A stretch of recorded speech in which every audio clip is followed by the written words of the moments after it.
Welcome to Sideline Sickos Sports Podcast. I'm your humble host, DJ Scott, and today I will be covering the latest news. I'll be recapping week 3. I'll be giving you my updated power rankings and my week 4 picks. And I got a little Eagles rant for you as well. I got a little Eagles rant for all my Eagles fans out there. We just, sit back, listen to it. For all my Eagles haters, listen to it anyway because you know you love to listen to us anyway. You love to see greatness and you love to hate. Anyway, we got a lot to do today, so let's get started.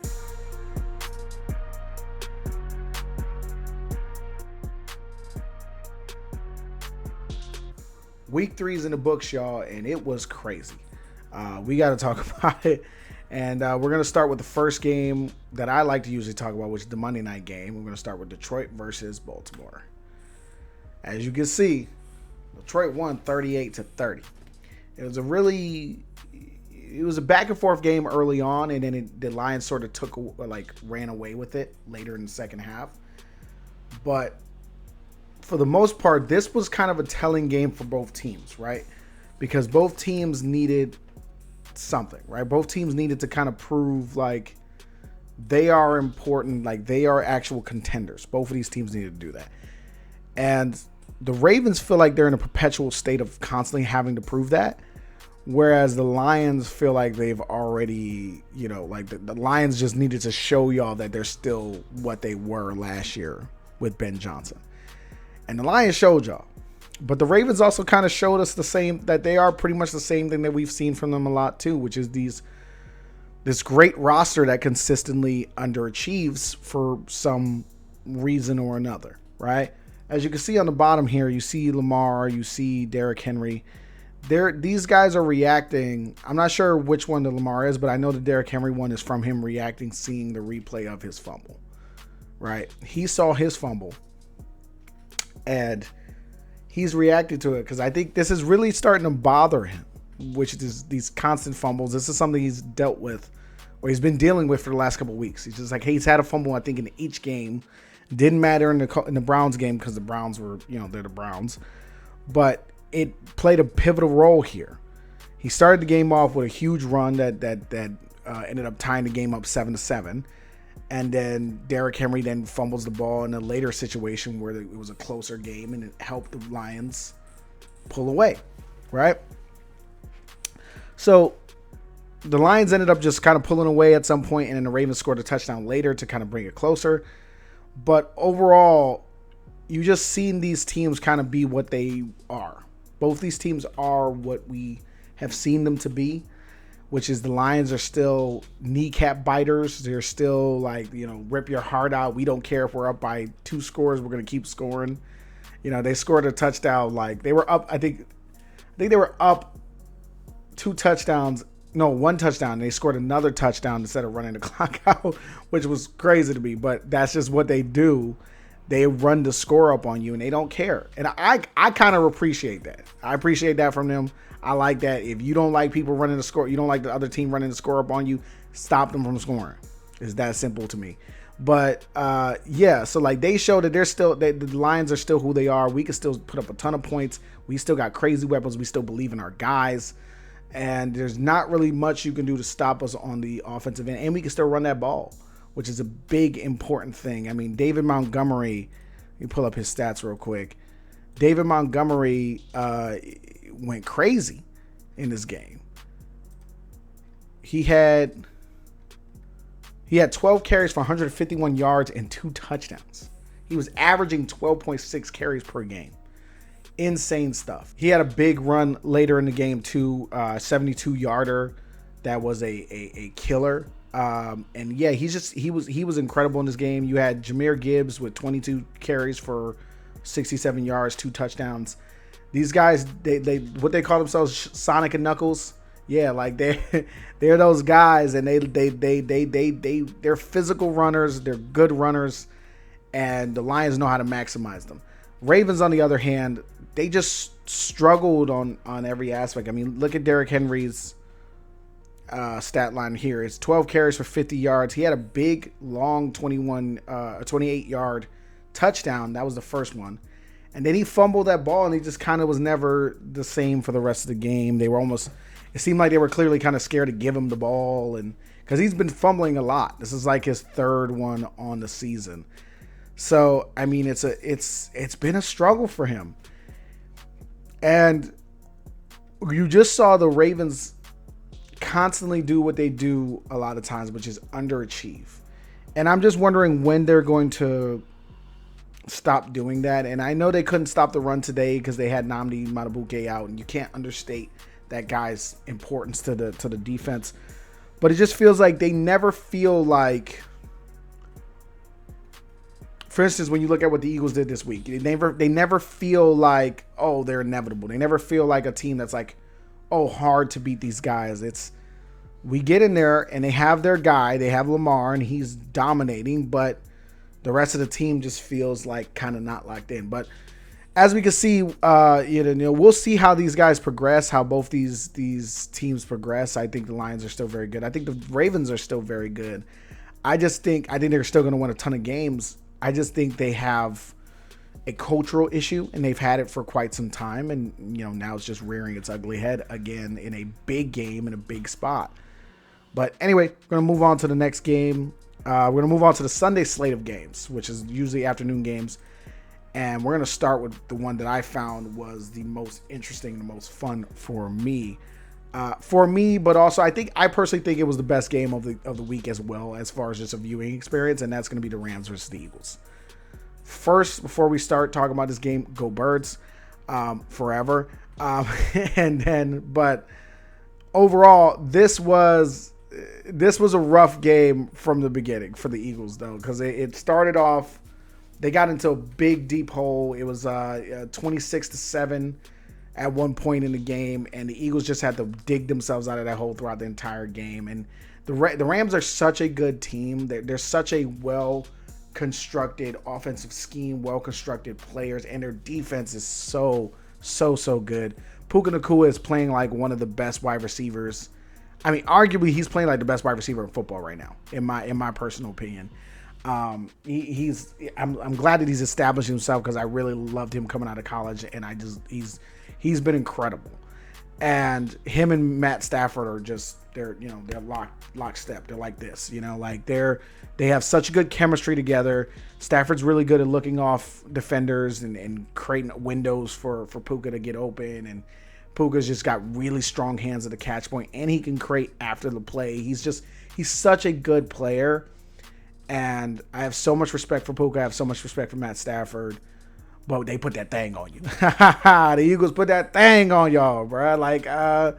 Man, this was a crazy game to watch. I was feeling all the emotions as a fan. I was like, oh my God, this Eagles team sucks. They're never going to figure it out. How do you have A.J. Brown and you don't pass the ball to him? And it's blah, blah, blah, blah, blah, right?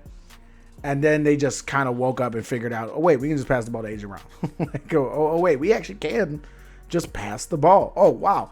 Passing the ball to A.J. Brown opens up opportunities to other people, because now people want to double team him. And then when they don't double team him, he can destroy, because he's always open. If you got one-on-one coverage, A.J. Brown is literally always open. That's why he called himself 1K, always open. Ayo. What are we doing, right? And I was like, they figured it out throughout the game. And I love that they figured it out, right? And it also feels like Jalen and AJ figured it out. I don't want to say that Kevin Patullo wasn't calling plays, because I'm not going to go that far. Nick Sirianni said he was calling plays. If he thinks he was calling plays and he says he's calling plays, then I'm going to take his word for it. But it was very clear that Jalen had kind of took over the game at one point and just said, this is what we're going to do. I'm throwing AJ. We're going to find that play. They were running tempo for most of that last part to get the lead back, because they had to move quick and they had to score quick. And when you're running tempo, the quarterback is more than likely is in charge of what is the play? What is the play? Who's running what? What can I audible out of? Can I, when I get at the line, I look at AJ, I hit him with the, that means go route, or that means slant, or whatever the hell their signs mean, right? He was in control of that the entire second half. It was just it was legitimately. And I hate saying this, because everybody's going to give you, everybody wants you to believe that Jalen Hurts is a terrible quarterback, which that's going to factor into my rant later, but, stay tuned for that. But there's just this calmness about Jalen. He's never here. He's never here. He's right here. Jalen never gets too high, never gets too low. And he keeps firm control of the team and just keeps going. And I think that's what you want in your leader. Like, I don't like when I see Jalen. I understand people like, he doesn't have the best arm. He's not the best player overall. He's, you know what I mean, saying like you're never gonna look at Jalen throw the ball, just throwing the ball and go, man, he's the best thrower of the football. For the in the whole league. You're never gonna say that. But he is one of the best leaders. He's got some of the best intangibles. And when you need him to go throw that football and throw it consistently, he does it. He's 19-4 in games where he's thrown 30 times or above. 19-4. So this idea that he can't throw the ball is nonsense, right? He never had to last year because the running game was so good. And that's also another problem I see with the Eagles this year is their running game isn't great. They need to figure that out, and that's a surprise too, because that's uncharacteristic for Jeff Stoutland offensive line that doesn't seem to always know their assignments on the run blocking. I think it's mainly the tight ends because most of our backup tight ends can't block. But anyway, back to Jalen. Jalen went crazy. He was 21 for 32, 226 yards. And he was averaging 7.1 per attempt, 3 touchdowns, and he only took 4 sacks. Which those 4 sacks were crucial and sucked, but they weren't. Most of them were not his fault this time. It wasn't like he was holding on to the ball too long. It was missed pass protections by Saquon. It was the backup tackle that came in when Lane Johnson got hurt started to just couldn't handle it, and he sucked. And he also had a rating of Jalen ended up with a rating of 117.5, which is crazy. He outdueled Matt Stafford when you look at Stafford's numbers. 19 for 33, 196 yards, 2 touchdowns, 1 interception, 1 sack. So this idea that the only reason why Jalen beat them last year was because of the running, because of Saquon. Yes, he was the reason why they won that game last year, but that doesn't mean Jalen can't do it. That doesn't mean that Jalen can't win with his arm. And that's the narrative that he is dispelling. It seems to be dispelling this year. Hopefully is going to dispel it. I mean, you would think winning a Super Bowl would dispel it, but whatever. Especially winning a Super Bowl where you had a similar stat line, but whatever. A.J. Brown went crazy. He had 10 targets for 6 receptions, 109 yards, 1 touchdown. He was 10.9 yards per target, 18.2 yards per reception. Yeah, he was that, which means that his yak was crazy. His yards after catch was crazy. Devontae also had caught the game-winning touchdown, or the touchdown to put us up. 8 receptions for 60 yards and a touchdown. Dallas Goedert had that big-time touchdown over the seam, which looked like a weird Tampa 2 look that he just kind of took advantage of. Because for some reason, linebacker, they were running Tampa 2, but for some reason, the linebacker did not get any depth. It was weird. But yeah, they let that up. And it's just Jalen continues to show this, and the Eagles continue to show that they're just like, they feel like Thanos sometimes. They just feel like inevitable. Like it's hard to really feel like, oh, they're out of a game. Like at no point, even when I was pissed off, at no point did I feel like, oh, this game, they're out of this game. Like it was weird. I've never felt that in my life. And I had to acknowledge that I didn't recognize it in the game, but I recognized it after. I was like, at no point did I ever really feel like they were going to lose that game. Because I've been the fan that's like, oh, this game's over with. Because honestly, I've watched games where it's like, oh, 26-7 and gone, all right, they can't win this game, turn the game off. I got to watch something else because I'm too pissed off, right? At no point did I ever feel like that was the case with this team. I was like, let's see what happens, And the Eagles are turning into that team where you never feel like they're out of it. And that is new for me and new for a lot of Eagles fans. Stay tuned for my rant to get more of what I'm talking about when it comes to that. But yeah, this is all overall how the game went. It was an ugly first half. Jalen Hurts figured it out. They played super well. Matt Stafford, I thought, looked good. He missed some throws, but I think overall he looked good.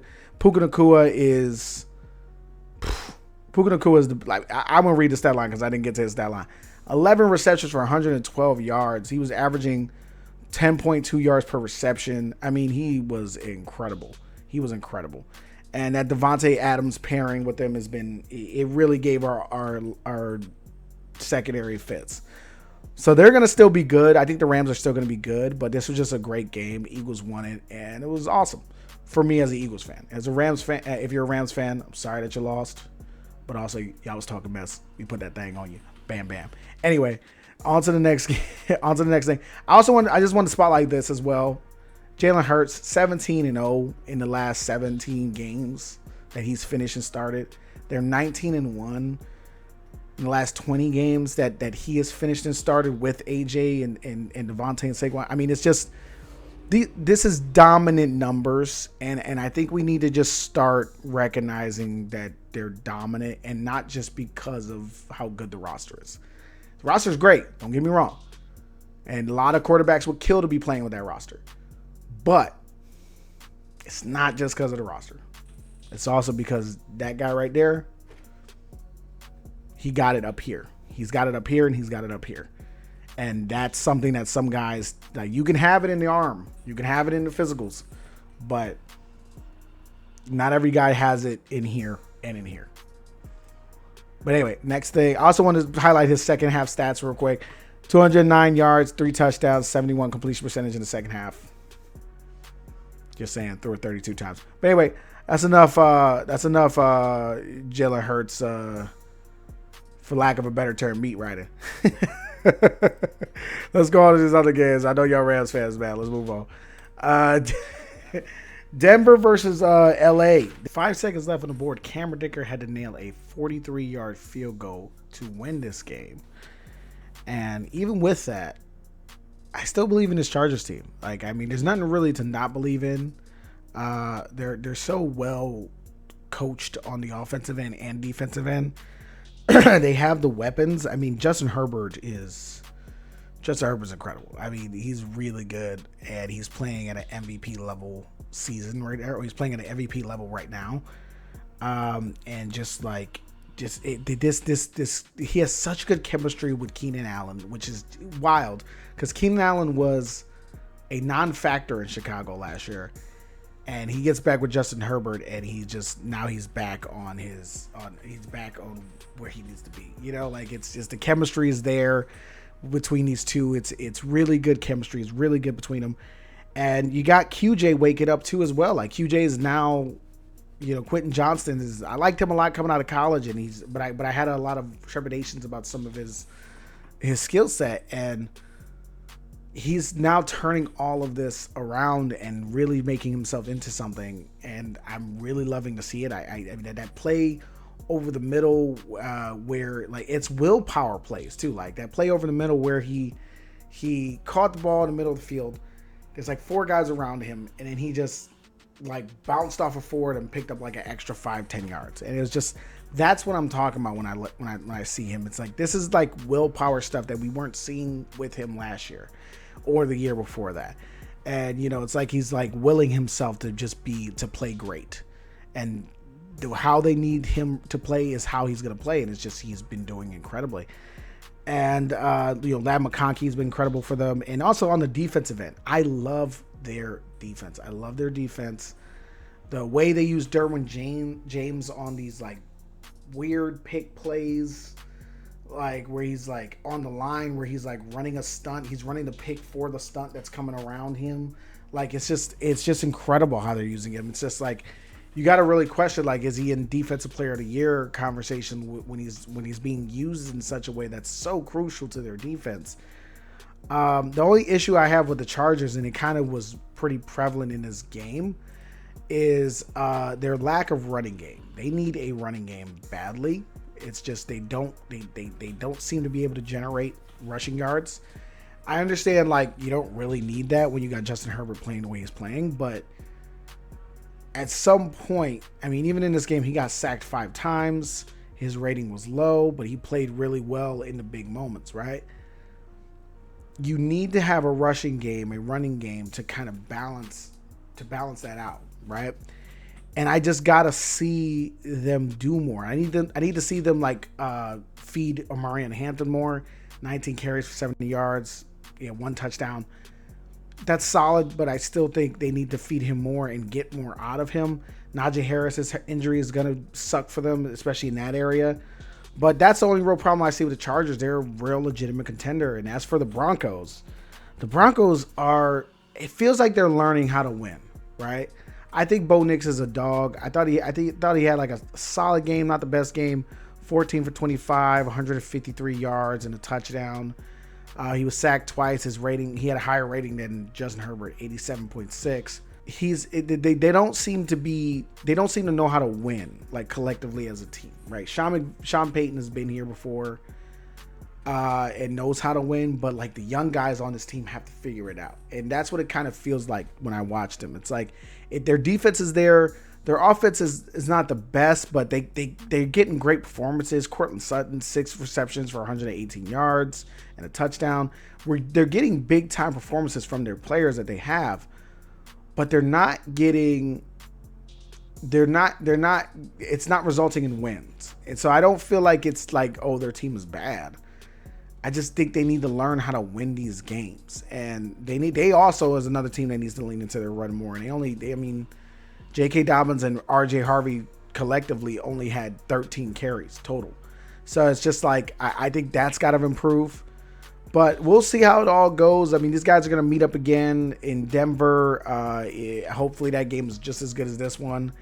And it was fun to watch. And Chargers got the win. Chargers are 3-0. Denver's 1-2. We'll see how it progresses throughout the season. Is the Chiefs going to get involved? We'll talk about them later. But on to the next game. Green Bay versus Cleveland. Now, this game was surprising, but it wasn't necessarily surprising that much to me because all the issues that Green Bay has kind of had for a while became very prevalent in this game. They became extremely prevalent. Their O-line, especially without Zach Tom and Aaron Banks, but their O-line with Zach Tom and Aaron Banks is not the best either. Even though Zach Tom is great. Aaron Banks is, mid-level, but he's still pretty good. Their O-line was terrible. They were getting destroyed the entire time by Cleveland's defense. Myles Garrett was going crazy. And, you had Mason Graham shutting down the run. They couldn't really get anything going this entire game. And it became like a serious issue for them throughout the entire game. And it resulted in a loss to a team as good as I think the Packers have no business losing to this team. But it's any given Sunday, right? This is the NFL. It's any given Sunday. Any team can win, can beat you, especially when you get a negative performance from Jordan Love, which when you look at the numbers, it doesn't look as bad, but when you really watch the game, it was bad. It was bad. He was 18 for 25, 183 yards, 1 touchdown, 1 interception. He got sacked 5 times, 89.3 rating. But he was missing guys. He's missing throws. He was throwing into traffic. I mean, one of the game-sealing interceptions that put the Browns in position to win the game was because of a just purely bad decision. When you look at that interception that he threw, it was a bad decision. It wasn't, he didn't see that guy, or, that was just good defense. Like, no, he straight up threw the ball into, like, triple coverage, and it was, like, clearly covered, and there was no reason for him to throw the ball there. But it just shows that the Packers are really vulnerable on offense. They don't really have the weapons to be consistently great. They also are probably learning how to win. They're a young team as well, very young team. But it's just like you never want to be in this situation where you lose a game 13-10 to the Cleveland Browns. Not this iteration of the Cleveland Browns. The Cleveland Browns are not very good this year. All they have is defense, which I think that's their best year. Arguably, their defense is probably one of the best defenses in the NFL. Their defense is really good, but their offense is just completely inept and doesn't really exist. I mean, Joe Flacco's stat line, 21 for 36 for 142 yards, 1 interception, got sacked 2 times, 55.6 rating. I mean, Jesus, right? Like, it's just, they're not very good, but they couldn't run the ball, right? Josh Jacobs, 16 carries for 30 yards. Jordan Love was the second highest rusher with 4 carries for 18 yards. Emmanuel Wilson had 6 carries for 25 yards. They couldn't run the ball. And then the other difference was that the Browns could run the ball. They had Quinshawn Judkins, which now the Browns have one thing on offense that's a solid gimme, which is Quinshawn Judkins, 18 carries for 94 yards and a touchdown. That's what kept the Browns in this game, was the ability to run the ball and to play defense. And if you can run the ball, these are two things in the NFL that if you can do at a high level, you're going to at least be in games or push to be in games. And you're going to win some games you have no business winning, like the Browns did, which is, do you have a run game? Do you have a good defense? Browns have both. So since the Browns have both, they're able to kind of stick with this, run game. Their defense, if they're playing against, especially if you're playing against a team that has a bad O-line, like the Green Bay Packers currently have, you're going to feast. I mean, Jordan Love was running for his life. We all saw that clip of I couldn't tell who it was, but one of the Green Bay tackles losing his rep to Myles Garrett badly. Like, he lost it just straight up. Myles Garrett destroyed him. And you all saw that clip of him going, "Jordan, run!" It was like the funniest thing ever. It was crazy, right? Like, it's like that was what Jordan was doing the whole game. He was running. He was running for his life. And it was a combination of Jordan running for his life, a combination of Jordan Love not playing well on his own, and then also the Cleveland Browns defense playing extremely well, and the Browns being able to run the ball. That led to the Packers basically losing. But give Packers credit in the sense of, like, they still have a really good defense. If their offensive line can get it together, they can actually be consistently winning games. But losing games like this is a telltale sign of a team that is not ready to win. To be fair, I mean, we've seen teams lose games. I mean, the Chiefs lost to the Raiders the last Super Bowl they won. Right. But this was more exceptional. It was like, there's no reason for you guys to have losses. Yes, you got injuries on the O-line, but you've had injuries on the O-line since the start of the season. You haven't figured out something to help your O-line yet. I feel like there is there's something going on in Green Bay, but I'm not going to say it's like, it means they're not contenders, because they are still contenders. That defense is a monster. Once they get Zach Tom and Aaron Banks back, I think their O-line is gonna be better. I don't think it's gonna be that much better, but I think it's gonna be better. Zach Tom is one of the better tackles in the NFL, so he's gonna be fine. But I'm talking about, like, that line as a whole, right? We'll see. We'll see with the Green Bay Packers. Cleveland is not. No offense, Cleveland fans. This does not mean that Cleveland is a contender. This just means that Cleveland caught Green Bay on a bad day. But you got some in Quinshawn Judkins, I will say that, to give you some positivity. Quinshawn Judkins is nice. Hopefully he stays out of trouble, and because we know he's got a DV case and something else going on, and it took him forever to sign his deal and all that. He seems a little weird start, a little weird of a start. It could mean nothing, but that is a weird thing about him. But he's played extremely well. When he's out there, he's playing incredibly. He's the best running back they have, and he's making up for how bad Cedric Tillman and Jerry Jeudy have started this season.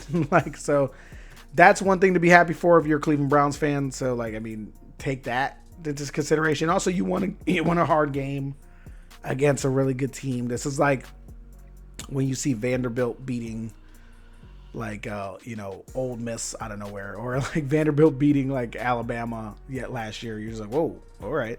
Not to say that Green Bay is Alabama, but you know what I mean. It's like, did you have no business winning this game? But anyway, on to the next game. And it is the New York Jets versus the Buccaneers. New York Jets versus the Buccaneers. Let me get to my notes.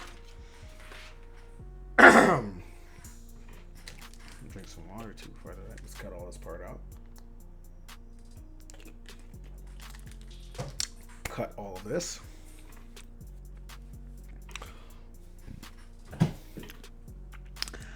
And I got a few things to say about this game. This ended up being another, which is a common theme in this week, was the special teams winning these games in the last few minutes. I mean, the two block kicks and the the Eagles Rams game. You had the game-winning kick in the Chargers Broncos game, and in this game you had also a game-winning kick in the Browns game, and you also had both in this game. You had block kicks and game-winning field goals in the same game. With about 2 minutes left in the game, I didn't see who blocked it. I'll have to look at that again. But you had a blocked kick return for the Jets, which put them over the Buccaneers 27-6. It was like 2 minutes left in the game. Kind of looked like, the Jets are going to put themselves in position to win. And then Tampa Bay just went out there and just threw it to Emeka Egbuka and got themselves in the position to kick a field goal, and they kicked the game-winning field goal. He hit that. That was Chase McLaughlin hit that field goal. It was a 36-yard field goal. They got themselves all the way to 36 with 3 seconds left. Kicked that field goal to win the game. But it was close. It was close. I mean, it looked like the Jets were going to get their first win of the season. Even though they were dominating pretty much the Jets, like pretty much through most of the game, and then the Jets kind of fought their way back in it. It was essentially like the Rams-Eagles game, but like without the comeback team actually winning the game. So the Jets were getting their butts kicked, and then they just fought their way back into the game, made it 27-6 off 27-6. Made it 27-26 off of the blocked field goal. And then the Buccaneers still won it with a field goal. They couldn't get the last block off of that, or they couldn't get make the last play. But this is a little. I'm gonna start with the positives with the Buccaneers first. The positives is Emeka Egbuka. Oh my God! Like, yeah, man. Like he's very good. Like he's playing like one of the best wide receivers in the NFL right now. Like he's up there with Puka right now, just putting on great performance after great performance each and every game. And it's been hard to stop this guy. He's been doing crazy stuff, great catches. He had a one-hand catch in this game.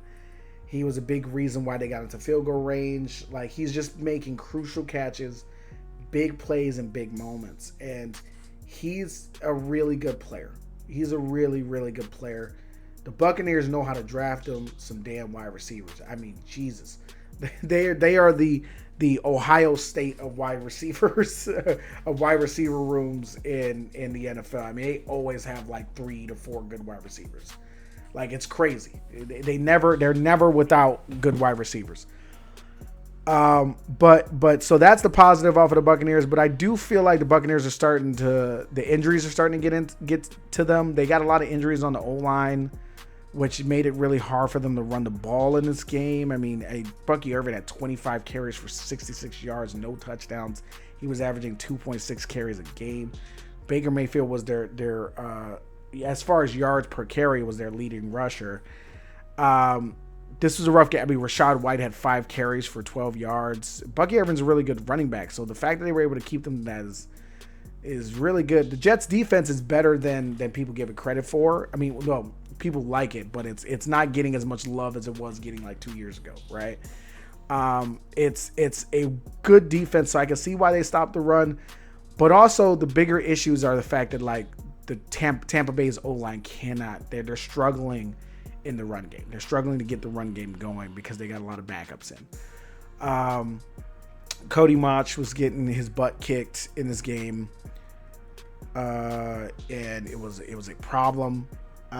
You had a lot of like missed assignments on running plays that just were killing drives or killing plays. This should have been, to me, in my opinion, if you're the Buccaneers and you're a serious contender, which I do think they're a serious contender, I think you should be stomping the Jets. Like, you should be putting them away. But on the other end of the Jets side, they do have a good defense. They are starting to build a culture.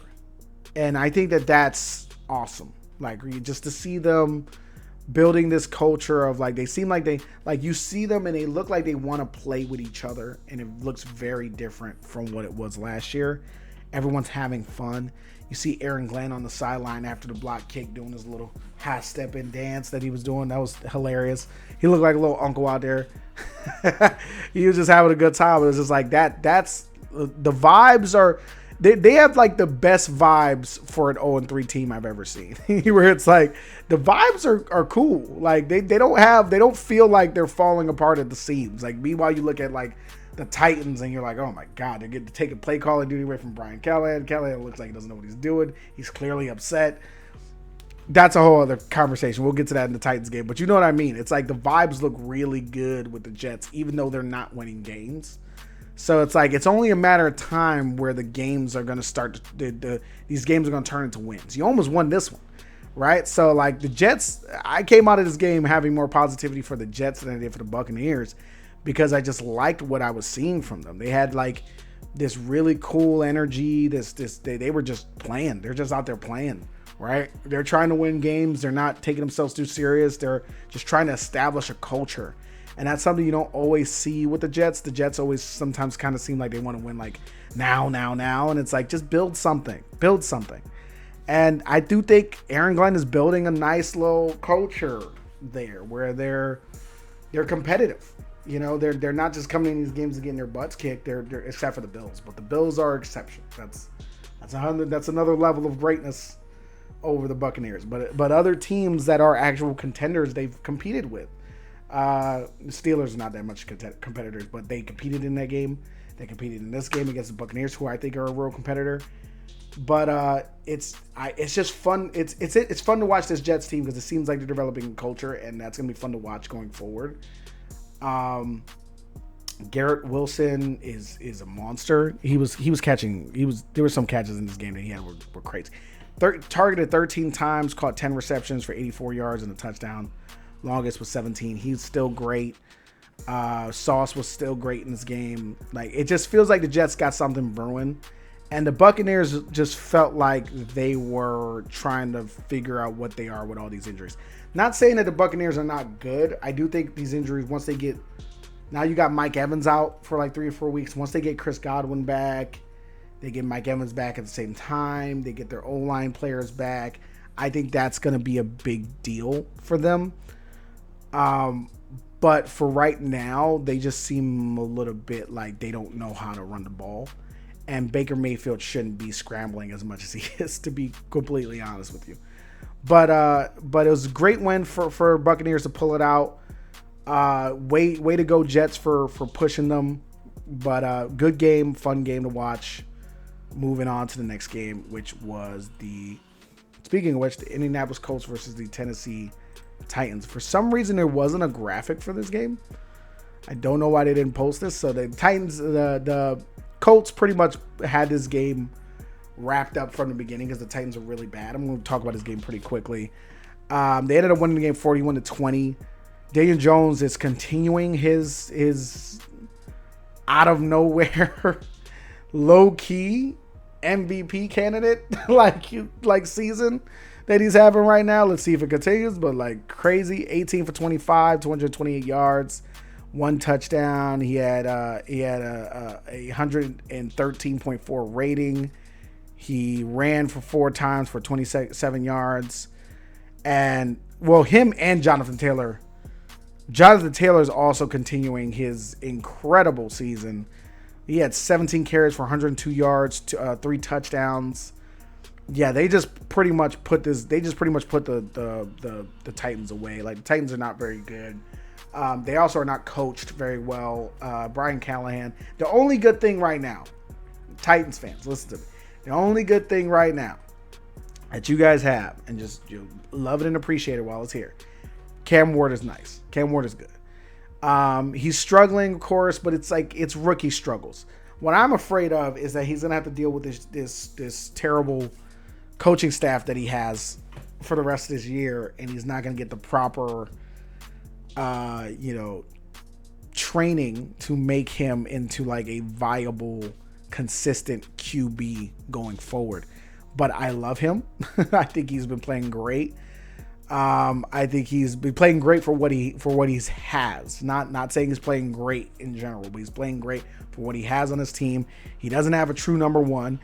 Alec Manor has been progressing and turning into something. 5 targets, 4 receptions for 38 yards and a touchdown. He's had a touchdown, I think, in every game so far. But I know he's had a touchdown this game and last game.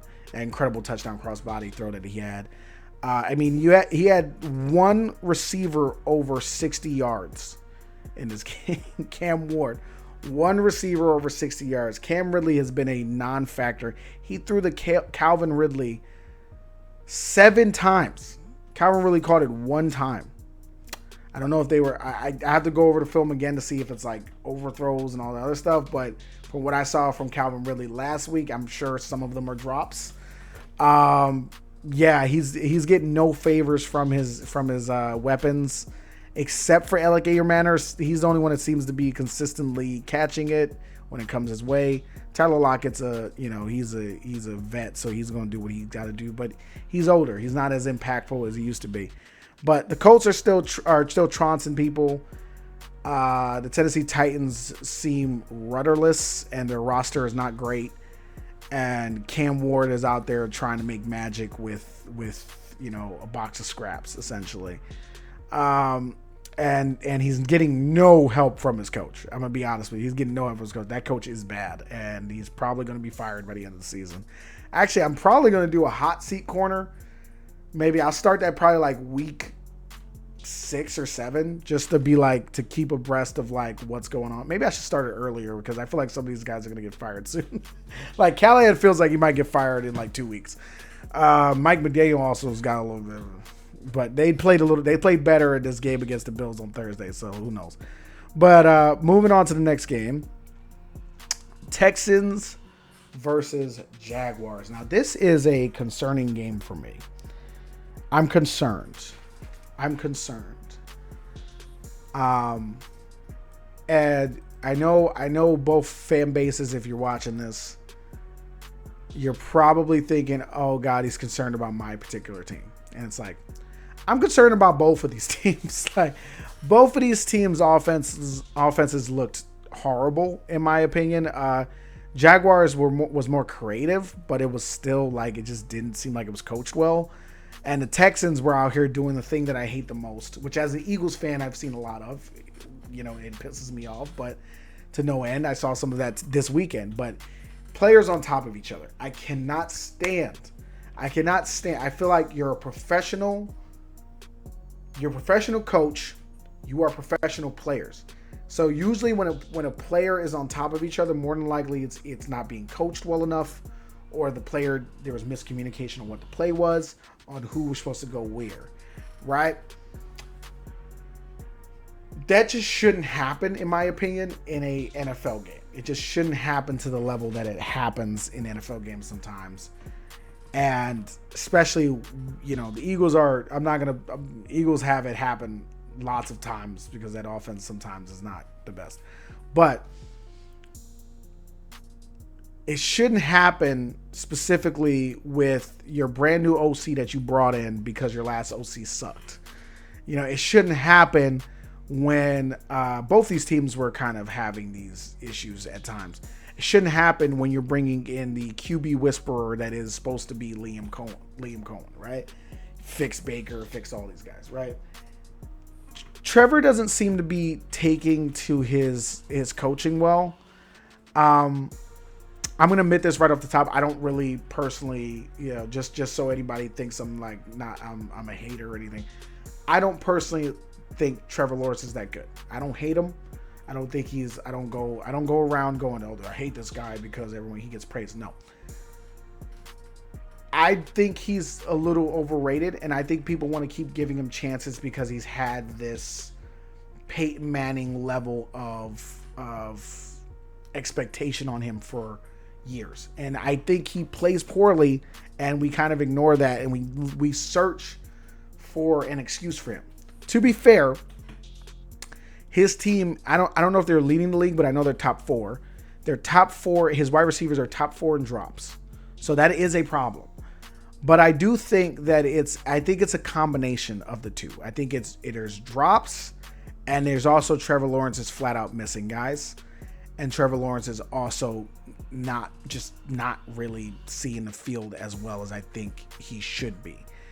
It's a combination of both. I just don't think he should get a pass because he's the number 1 overall pick that everyone had expectations for. and they know he can throw, and he has all this arm talent. He's a great talent, like just purely his ability to throw the ball, his ability to physically play the position, incredible. What I question with Trevor Lawrence is his ability up here, and not really his processing. I think his processing is fine, but his ability up here and his ability to lead. I think that's an issue. Yeah. So I mean, I do think there's problems with his wide receivers. That goes without a doubt. I mean, they are top 4 in drops. I don't remember if there's number 1 or what it was, but he was definitely one of the worst teams when it came to wide receiver drops. But he is also not playing the best ball that he could be playing. CJ Stroud, I don't know what's going on with CJ Stroud. I can't, like, it's like I want to go, oh, his O-line sucks, but then there's times where he's just flat out making mistakes, and you're just like, what are you doing? Like, the first interception he had was awful in this game, awful. Like, he threw it with not enough velocity. He threw it late. It's just awful. The second interception was more on his line because, like, he got hit when the ball came out. He was throwing it. I think he would have thrown it on time, and that would have been either connection or pass breakup. But I don't think that second interception was really his fault. It wasn't like, oh, he made a bad decision. It was more of just like he got hit in the pocket while he was throwing. But CJ Stroud's been playing horribly. I mean, he's not seeing the field well. The offense itself is not being run very well. It's not just him. To be fair, it's not just CJ Stroud. Like, he's got tons of injuries in his wide receiver room. Then he's also got,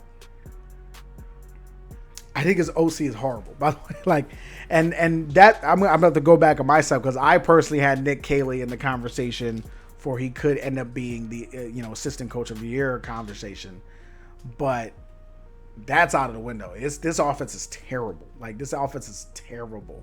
I thought it was going to be a better offense. I thought CJ Stroud was going to play better, and we have not seen any of that through 3 weeks. I mean, it's like as far as the wide receivers on top of each other, that's the biggest. They were the biggest offenders of that in this game.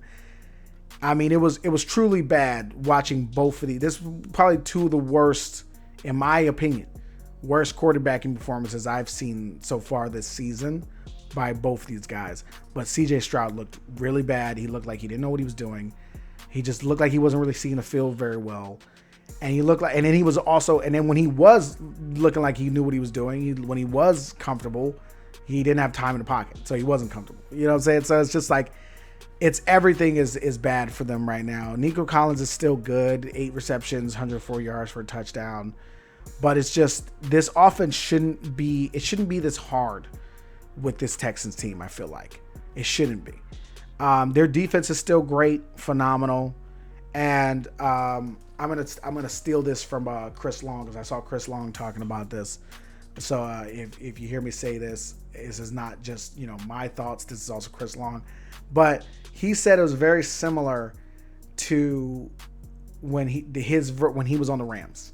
Which, if you don't remember that Rams team, that was during a Sam Bradford era, and you had this great defense with a great defensive line with Chris Long, Robert Quinn. I'm pretty sure Michael Brockers was on that team. I don't remember. I think it was Michael Brockers, but I know they had a good defense that could stop people, but their offense just couldn't get it together. Sam Bradford wasn't always playing well. The O-line couldn't stop getting penalties, couldn't stop, couldn't hold up, and he just in good wide receivers, but just couldn't get to any of them. And that it does remind me of that team, where it's like when he said that, I was like, yeah, you're right. Like, it's just this team, just like you have this great defense that, for all intents and purposes, is a championship level defense.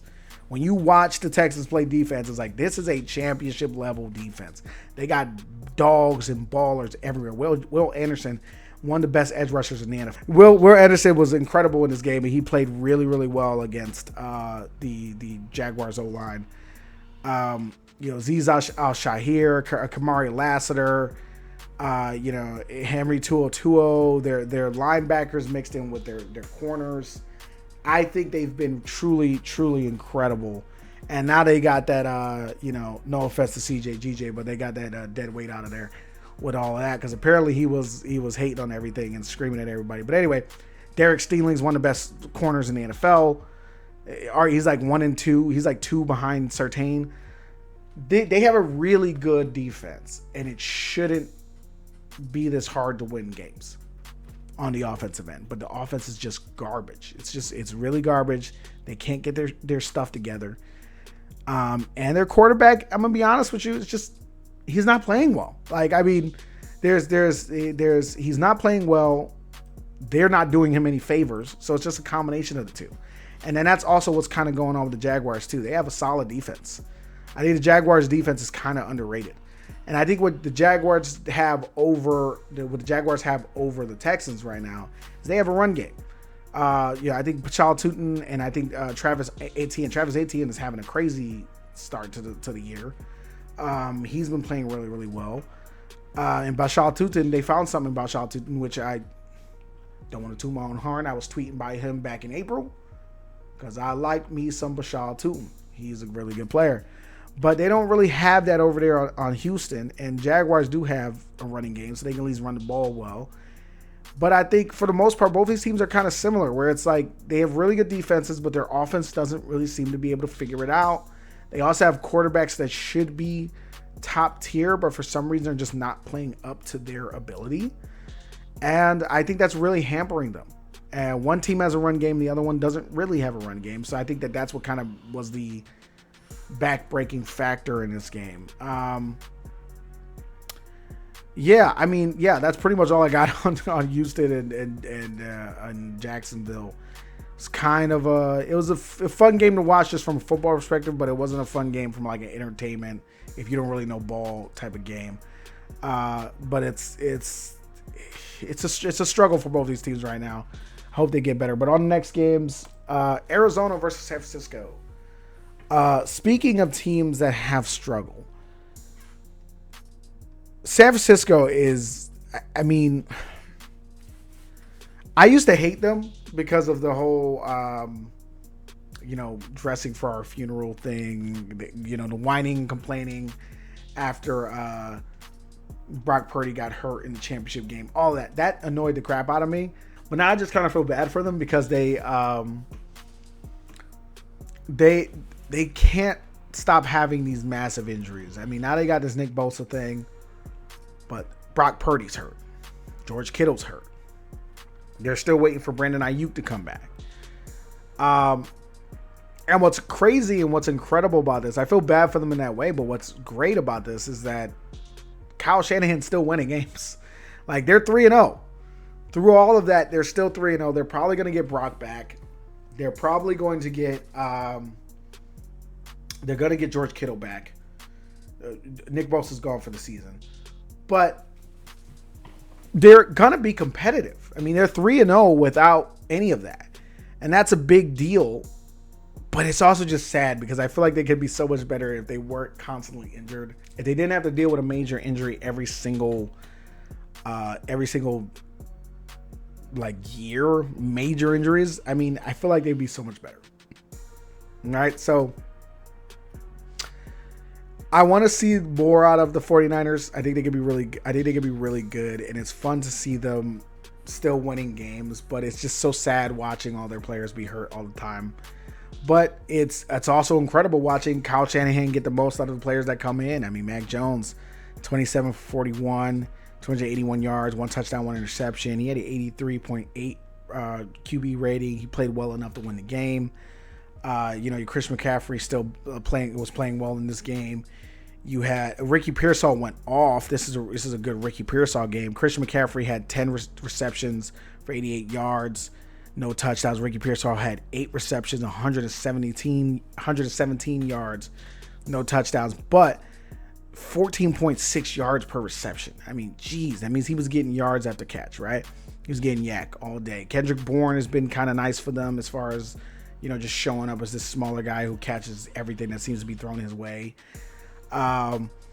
They got guys, but it's like they don't have their guys. They don't have Brandon Ayuk. They don't have Brock, and it's just sad because I feel like this team could be a lot better with their guys.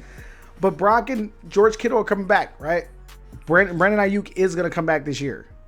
So it is like this team, if they just stay steady and they just keep winning games, just stack wins without those guys, that's low key sneaky. Like, hey, when they get all their guys back, they could end up being really, really good, and no one really realizes it until like they're like beating the Eagles in the divisional round or something like, something crazy like that, or beating the Rams in the divisional round or something like, it's just kind of, that's important. They're just stacking wins when they're in their way, and they just keep winning with Kyle Shanahan. But I feel like they'd be so much better without all these injuries constantly. But if I've been a fan of a team who's won a Super Bowl where they just had tons of injuries, so you never know with Niners. I think they have a great coaching staff. I think they have great coaches. I think they have a good GM, and they know how to build a team. So you can see that the Cardinals are just like, they're not getting enough out of Kyler, in my opinion. I think Kyler's playing well for the passing game, but he's not connecting enough. He's missing throws that he shouldn't be missing. He just seems very like, I'm Kyler and I do great like athletic things, but I'm not as consistent in a passing game, right? Like he was 22 for 35, 159 yards, 1 touchdown, 1 sack, 82.9 rating. He had 6 carries for 37 yards, 6.2 yards per carry. Like, also, this is just a side note. Have y'all ever really looked at when he runs? Like that, he probably has the funniest run I've ever seen from a quarterback ever. Like, he just be like so stiff. He just be like, it's like the most weirdest like run I've ever seen. But anyway, sidetracked. But yeah, they're not getting enough from him in the passing game, in my personal opinion. He's not connecting enough on the plays that they're running. He doesn't seem to have a good chemistry with his receivers. But to be fair, his receivers are also kind of dogging him out, similar to Trevor Lawrence, where it's like, so again, it's a little bit of both. He's not playing as well as he could be, but his receivers are also not playing well too. I mean, Marvin Harrison Jr., man. I'm gonna talk about him for a second. Like that, he's been a real disappointment for me, like a hot spot for disappointment for me, because just like the drops he had in this game were so bad. The first one was terrible. The second one was like, that's a hard catch as he's falling to the ground, but still, it's like you're supposed to be Marvin Harrison Jr., bro. You were drafted top 10. You were the first. Was he the first? He was the first wide receiver off the board. You should be better than what you are right now. 3 for 44. 3 receptions for 44 yards. He had 2 big drops. He had not an easy touchdown, but a touchdown that he dropped. It just feels like it's Kyler and Trey McBride, and that's kind of all they really have over there on the offensive end. But their defense is pretty good. It's starting to kind of wake up and realize something. But I'm just really disappointed in Marvin Harrison Jr., to be honest with you. I mean, from the beginning when he got in the league, it felt like it wasn't about ball to me, with the whole like jersey dispute thing and all this other stuff. Not to make it, not to sound, at the risk of sounding like the old white man who's like, oh, these players don't care about ball anymore. At the risk of sounding like that, it's kind of what it felt like a little bit when he came in. Like, it was just like, damn, bro, can you get in the building? Can you get in the building? Can we get in the building before we start like trying to like strong arm, contract disputes and all this other stuff? Yeah, it just didn't feel like it's been about ball, and he's been a real disappointment so far as it goes. He had a solid season last year, but he has in no way become the receiver that everyone thought he would be. And it's also even more disappointing when you're an Ohio State wide receiver, in my opinion. Like you have so many great Ohio State wide receivers that are just have been great or are great in the league right now, and he's just kind of consistently average. And he wasn't drafted to be consistently average. He was drafted to be a top tier number 1, and he hasn't shown any sort of remotely anything of the sort. But anyway, the Cardinals need to figure out what's going on with their wide receivers. Their defense is solid, so they're staying in these games. And the 49ers are just winning games without while having to deal with these injuries. And it's just, let's see if this continues for both of these guys. Let's see if this continues for both of these teams. But anyway, moving on to the next game. Pittsburgh versus New England. So Steelers versus Patriots. This was kind of like, this was a fun game to watch if you like defense. It's a fun game to watch if you like defense, because the Steelers defense was really fun to watch in this game, especially that D-line. Man, Derek Harmon, TJ Watt, they had Drake May running for his life. They had 5 sacks on Drake May, and Drake May still had a good game even through all of that.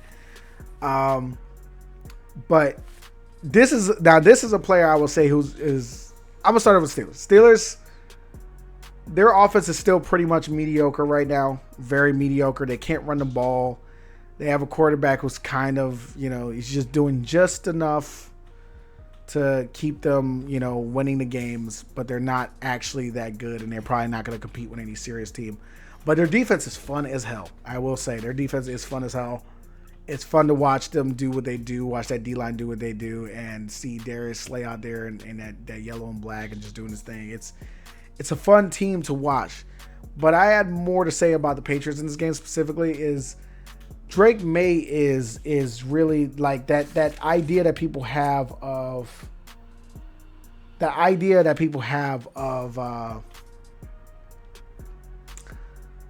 Trevor Lawrence being let down by his weapons. I think Drake May is in that situation more than Trevor Lawrence is. I think Drake May is playing almost perfect right now, and he's being completely let down by his weapons. I mean, those fumbles. I mean, Ramondre Stevenson had 2 fumbles in this game. One of them was on the goal line.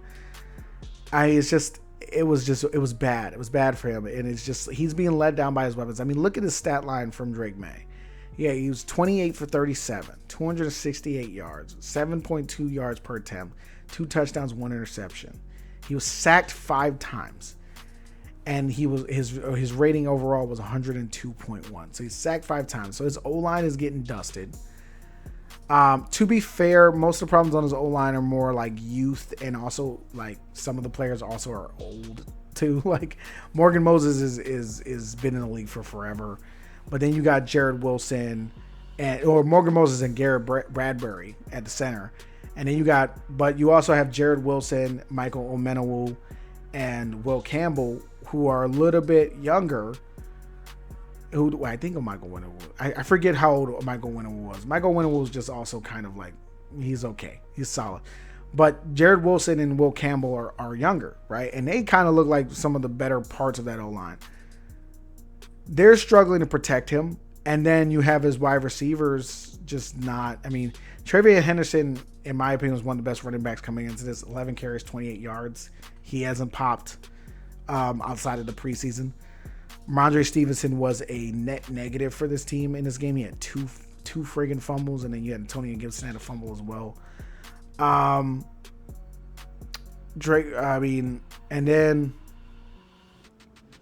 then you have Hunter Henry was 8 receptions for 90 yards, 2 touchdowns. He was good. And then after that, who was the next guy? Mac Hollins had 4 for 27. Stephon Diggs, 3 for 23. Kayshon Boutte, 2 for 28.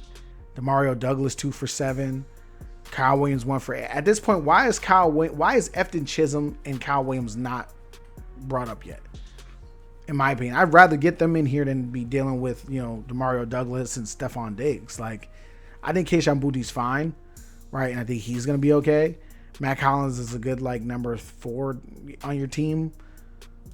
But where's these young guys that you drafted or that you got in undrafted free agency? Why are they sitting out? Why are they healthy scratches? Just put them in, or why are they getting 1 touch? Like Kyle Williams, you drafted him in the 3rd round. Do you really think he's not better than some of these guys on the team? But I also like Kyle Williams a lot too. Maybe there's something the coaches are seeing that I'm not seeing. I don't know. But it's just his weapons are letting him down. And it also feels like the coaches are always about reps. It's like, the guy's got to get reps. He's got to get reps. Well, then give him some damn reps.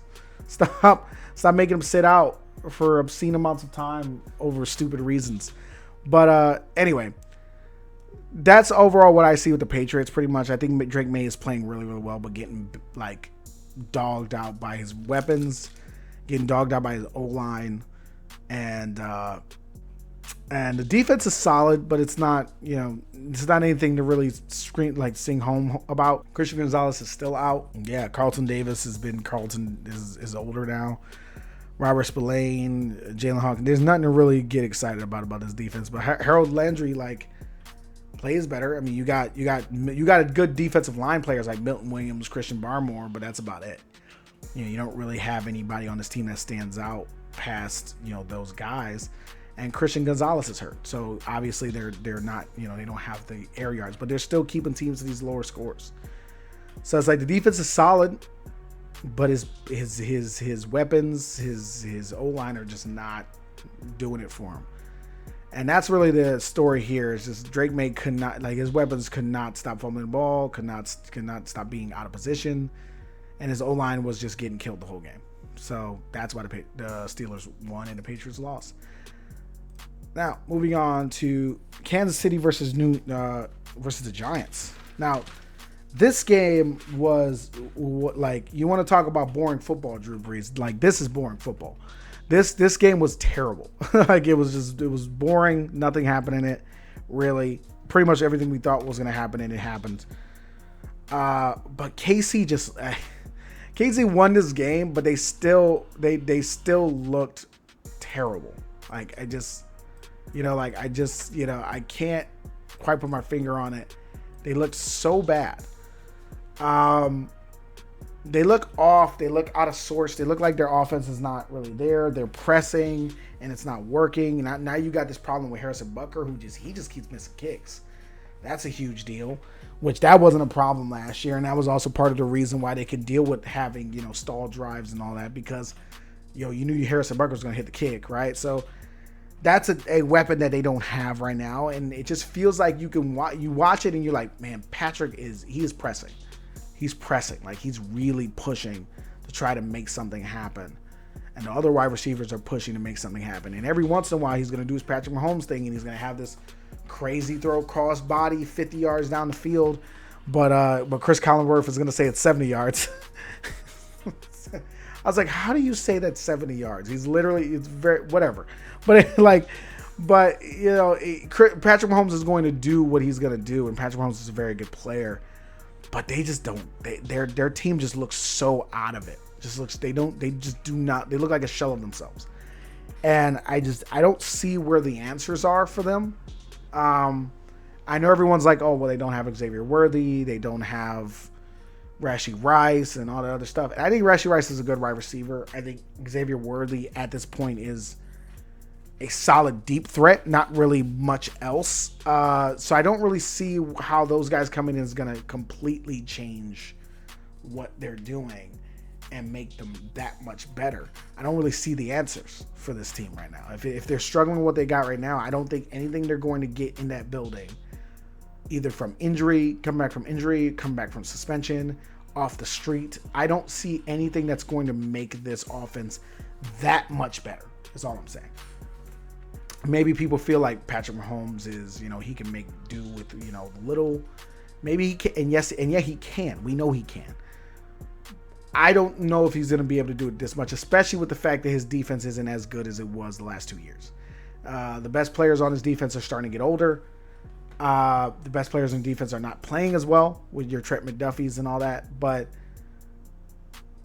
it's just they don't really have the dogs on this team. And then to take it to the Giants, I'm a little late on this, or I'm not really late on this because I was on time with this like 2 weeks ago, but he's here now. I know he's here now. I'm going to talk about that later in the game, but overall my takeaway from this game was it's Jackson Dart time. And they obviously felt the same way. So it's Jackson Dart time. It's not, I mean, watching Russell Wilson throw a fourth down ball out of bounds is just, what are we doing here? What the hell are we doing? We're wasting our time with this bullshit. It's just lack of a better term. It's just I couldn't do it watching that game. That game was just so bad. And the Giants are just so terrible. Except Cam Scannable looked good. I liked him. I liked him a lot coming out of college. I thought he was awesome in the college football playoffs. And he looked really awesome in this game. He's still got to work on his passing game, being a threat in the passing game. But he's such a good runner. He's such a good, strong runner. I love him. But yeah, that's pretty much all I got to say about this game. The Chiefs still look rudderless to me. I'm glad they got the win, so they don't, 0-3 would be terrible, but they still don't look that great. They can still end up being 1-3 against the Ravens, and I think the Ravens are, despite the Ravens' faults, I think they're a better team than them. I'm still probably gonna be, I still probably would go with the Chiefs simply because it's an Arrowhead, but like, I just don't see, I don't see it with this Chiefs team. I really don't see it with this Chiefs team, and I was trying to keep I'm still ranking them because it's still Patrick Mahomes. I still got them in a good spot because I just can't not believe in them. But I'm trying to see where the answers are going to come from. That's where it is. It's like when you're looking at this, it's like, well, where is the production going to come from? Where is the change in the offense going to come from? You know what I mean? Like that is what you're looking for when you're talking about these guys. But anyway, moving on to the next game, Dallas versus the Bears. This was a not gonna lie, I don't really derive pleasure from watching the Cowboys suck anymore because it's just their fans know they suck now, so it's not fun to kind of needle them about how their team sucks. But man, their defense is really bad. Like their defense is so bad to the point where I'm like, I'm not sure if Micah would have even made this defense that much better. They still definitely would have got more pressure for sure, but their defense is just bad everywhere. Like it's poorly coached, it's poorly schemed up. They have terrible, like their secondary. I don't know what happened to Trayvon Diggs. Like he's cooked in my opinion. He doesn't even really play well anymore.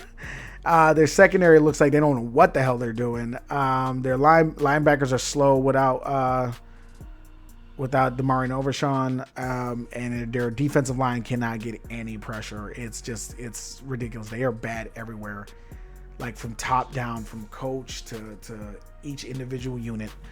And that defense is really bad. And the only thing that's keeping them even remotely competitive or interesting is Dak Prescott.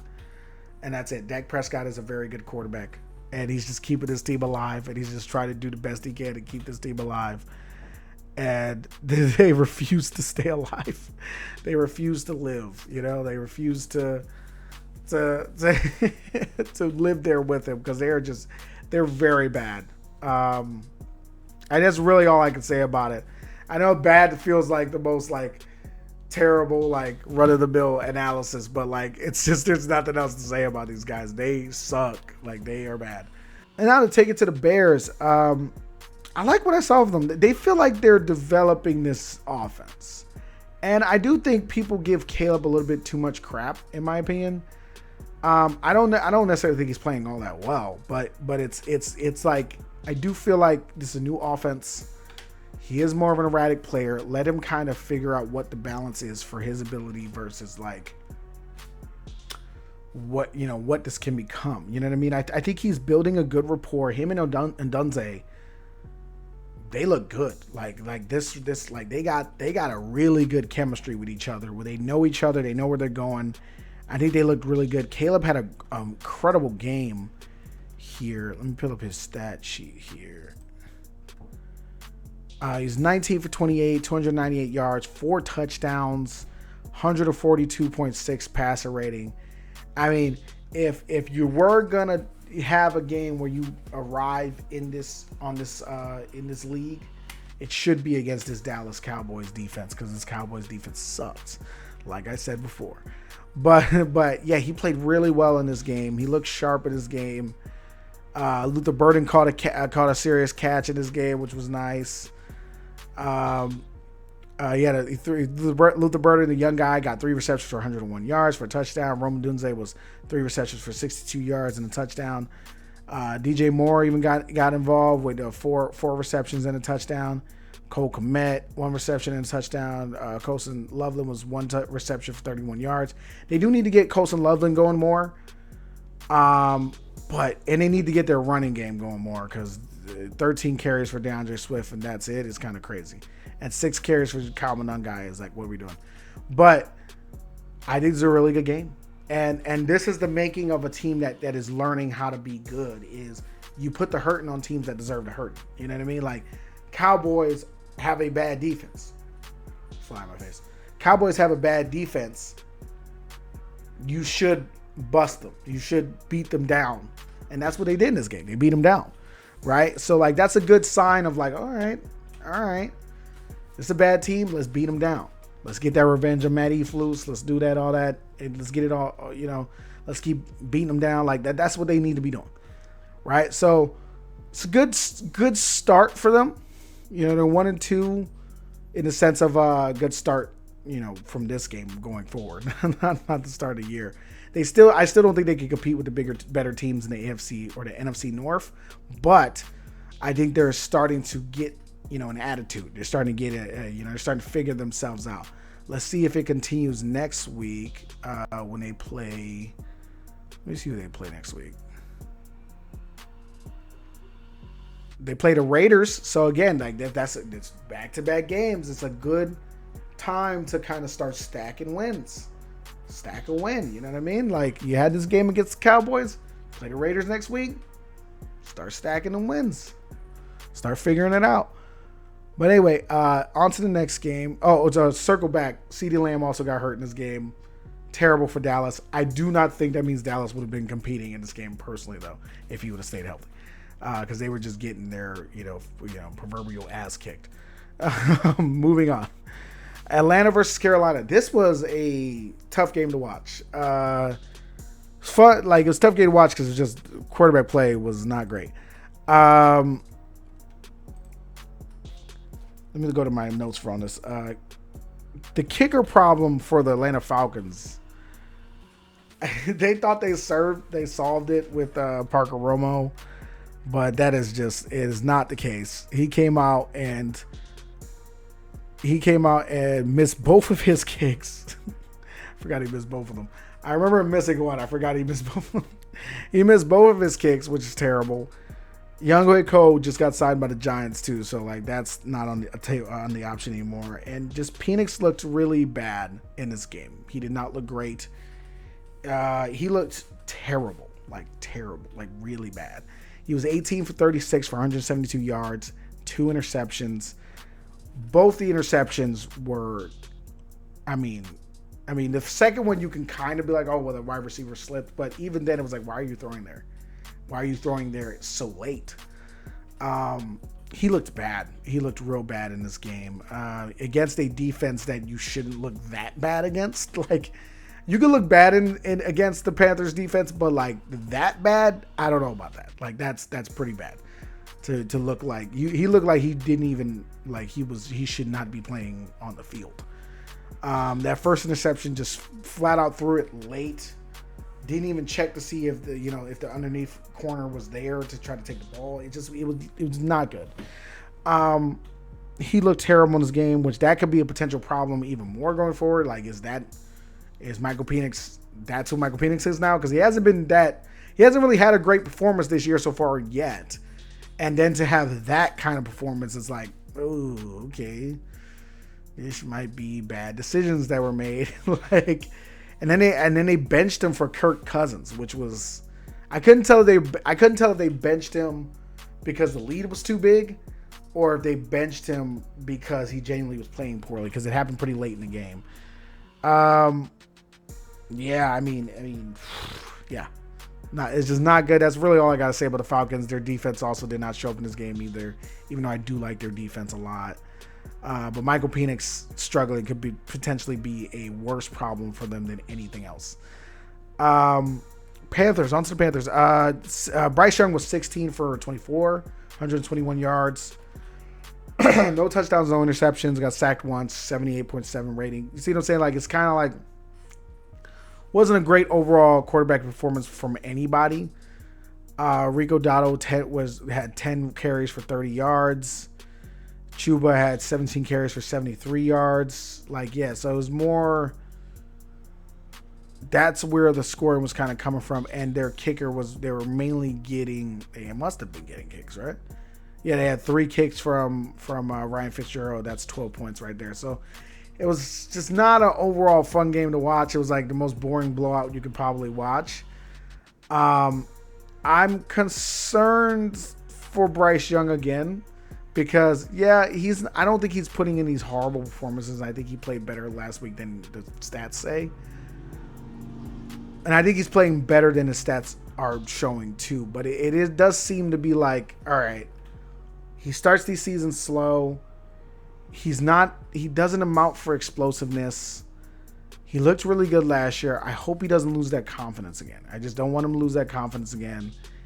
And I just want him to play better. I mean, granted, they have, Tedero McMillan has looked very good through 3 weeks. He's making big plays. He's doing good stuff. They just don't have no weapons outside of him. They really don't. I mean, Tedero was thrown to 8 times. I mean, everyone else wasn't even thrown to more than 4 times.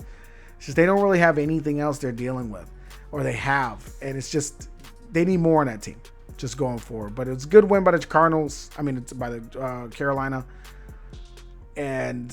but they need more. That team, it's not great. But moving on to the next game, New Orleans versus Seattle. This was more of a fun blowout because it was like watching the Seattle Seahawks defense just destroy the Saints. And the Seahawks offense looked really good and had a lot of good fun weapons to be excited about. First things first, I'm going to say Saints are bad. Saints suck. And I know I say sucks and bad a lot, but it's really not really a lot of ways to describe it. It's other than like, if you want to go deep into the reasons, I'm not going to do that for a recap. But yeah, Saints are not very good. They're not a good team. And Rattler is just, I think Rattler is going to be a really good backup. I think he's going to be a really good backup in this league. I think he's going to be solid as a backup in this league. I do not think he is a good starting quarterback. And I think it's pretty clear. And the Saints should just be looking to move on to the next guy. I just want to pull up the stats for a second. Okay, so New Orleans is 0-3. Rattler was 28 for 39, 18 yards, 1 TD, 1 interception, 83.1 rating. That all happened in garbage time, just letting you know. And then Sam Darnold in this game was really good. He was really efficient. He only threw the ball 18 times, but they were killing him so bad that they were just like running the ball, doing whatever they want. I mean, Kenneth Walker had 16 carries for 38 yards, 2 touchdowns. George Lonnie, 10 carries for 27 yards. So, like, they were able to kind of move the ball. They were able to do what they wanted to do. And a lot of the things that they were doing was he was throwing the ball one time and it was turning into a touchdown, right? So, it was like they were just cooking. So, he was 14 for 18. Sam Darnold was 218 yards, 2 touchdowns. He wasn't sacked once, 154.2 rating. It's just a pure dominant game. They just straight up dominated them. It really wasn't really a question. Torrey Horton had a great touchdown in this game. He had 2 great touchdowns. He had a kickoff return. No, a punt return. He had a punt return, and he had a catch in the game. So Torrey Horton, I kind of called this the Torrey Horton game because he kind of arrived in this game and just said, I'm here now. And Jackson Smith, JSN looks like a legitimate number 1. 5 catches for 96 yards. And a touchdown. It just looks like they got a lot of good weapons over there. And it's all nice that all these guys get to learn under Cooper Kupp as well, we all know what Cooper Kupp is. But yeah, like that is they're pretty good. They're pretty good. The Seahawks are pretty good. To blow a team out like that means you're pretty good, especially even if they're terrible. But I mean, at one point it was, I think 21 or 28-0. Going into the half, it was crazy. It was just like Jesus, like, you know what I mean? It was really, really, really, really bad. They were going into the half. It was they were 21. They were up 21-0 before the end of the first quarter, right? And then going into the half, it was 38-6. It's like they just trounced them, basically. It's pretty much put them away, and there's nothing they can really do. Good game by Seahawks. New Orleans has a lot of work to do, but you know that. I just hope that, just to take it to New Orleans front office, I hope that they're giving Kellen more time. Don't do that to my boy, man. Like, y'all know this team was ass. Don't be like, oh, we suck. Like, you're fired. It's like, nah, man. This team sucks because of y'all. This roster is terrible, Mickey Loomis. But anyway, moving on. Just wanted to show you this bit of the what was going on in the first quarter. Flying high in first quarter. Opening drive was Jackson Smith and Jigba 12-yard receiving touchdown. Then you had a 95-yard punt return by Torrey Horton. It was the longest in franchise history. Then he had a block punt first since against the Rams. So like they were just full on. They were just strangling this team. It just wasn't even a question. I also just thought this one was a little cute. I just think this was a cool poster. They just got weapons. They got weapons over there. Like if Torrey Horton, Jackson Smith and Jigba, like they got weapons over there. And I think Elijah Arroyo and AJ Barner are going to be bigger too for them. And so moving on to the next game, Las Vegas versus Washington. This was also a blowout. Vegas was never really in it. Washington has a run game.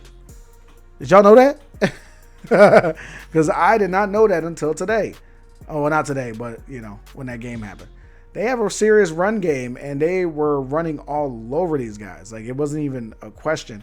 It was nice to also see Marcus Mariota getting in this game and playing well, like 15 for 21, 207 yards, 1 touchdown. He had a rushing touchdown in this game, too, 118 rating. Like, he played really well in this game. And Jeremy McNichols had a crazy 60-yard run. Corey Krosky-Merritt had some big runs. They got a good run game, and they looked solid. And they just look like a team that, like, now that's what I'm talking about when I say a team that looks like they could win it. They could win the whole thing. It's like, it because they're like, oh, we don't have our starting quarterback. Terry McLaurin's dealing with an injury. We're still going to bust this terrible team. We're still going to bust them 41-24. And at one point, it wasn't always 41-24. Most of the points that the Raiders scored was garbage time points. So it was like they just destroyed them, straight destroyed them. And that's what a good team does. A good team that's well coached, well put together. Without your best players, you can still win a game against a terrible team.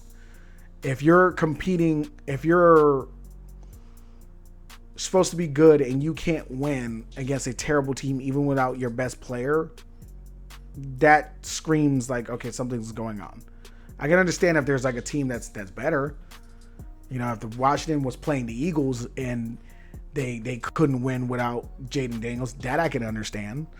But if you're playing the Raiders, you should be stomping them. You're playing the Browns, you should be stomping them. You know what I mean? So that to me is kind of how you should be perceiving something like that, right? I mean, the Raiders ended up having like a good, end of the game. So like, Geno Smith ended up with a good stat line, even though most of it was garbage time. 19 for 29, 289 yards, 3 touchdowns, sacked 5 times, 132 rating. So it looks like he had a good game, but he was really getting his butt kicked for most of the game. But it wasn't completely his fault. He was getting chased around. They couldn't stop anything. Like their defense couldn't stop anything. And then Trey Tucker had a big game in the passing game too. 8 receptions for 3 touchdowns, 145 yards. Brock Bowers. I'm concerned about Brock Bowers. He looks hurt. I know he was dealing with something early in the season. He looks really hurt. He doesn't seem to be he doesn't have the explosiveness off of his release as much as he used to, or that he did last year. And then also he didn't seem to be able to get up for a catch that was like that. So I don't know. I don't remember what the injury was he was dealing with early in the season, but I do feel like it's got to be lingering because he just doesn't look like himself. That's all I'm going to say about that. I'm not going to speculate on what it was, but he just doesn't look like himself. But Trey Tucker looks good. They just don't really got much over there on the Raiders. Moving on from the Raiders, I'm going to move on from this game. We're going to move on to Cincinnati versus Minnesota. Now, I want to talk about this one. There's not much to say about this one. I mean, there's a lot to say that's not about football, but there's not much to say football-wise about this one other than Isaiah Rodgers went crazy in this game. Like Isaiah Rodgers went crazy in this game. And the Bengals they might want to start looking outside of, what's, Jake Browning as far as a quarterback, because I don't think Jake Browning is going to keep this team steady. I mean, it was hard enough for Joe Burrow to keep them steady when, with this team on his own. So Jake Browning is just it's not it for them, in my opinion. And the turnovers were just killing them. They just couldn't stop turning the ball over in this game. And moving on to the Minnesota Vikings, they felt very locked in, very well coached. Their defense is crazy. That play of, I forget exactly what the sequence was, but that play is they came in showing cover 0, and they ended up in like running it like a quarters or something. It was something like that. Like they showed cover 0, then they messed around and showed like cover 3, then they ended up running like a quarters. It was like something crazy like that. And that was like all in one play. It's like, if you're going to play the Vikings defense, you're going to have a hard time deciphering what's happening and what you're seeing as a quarterback.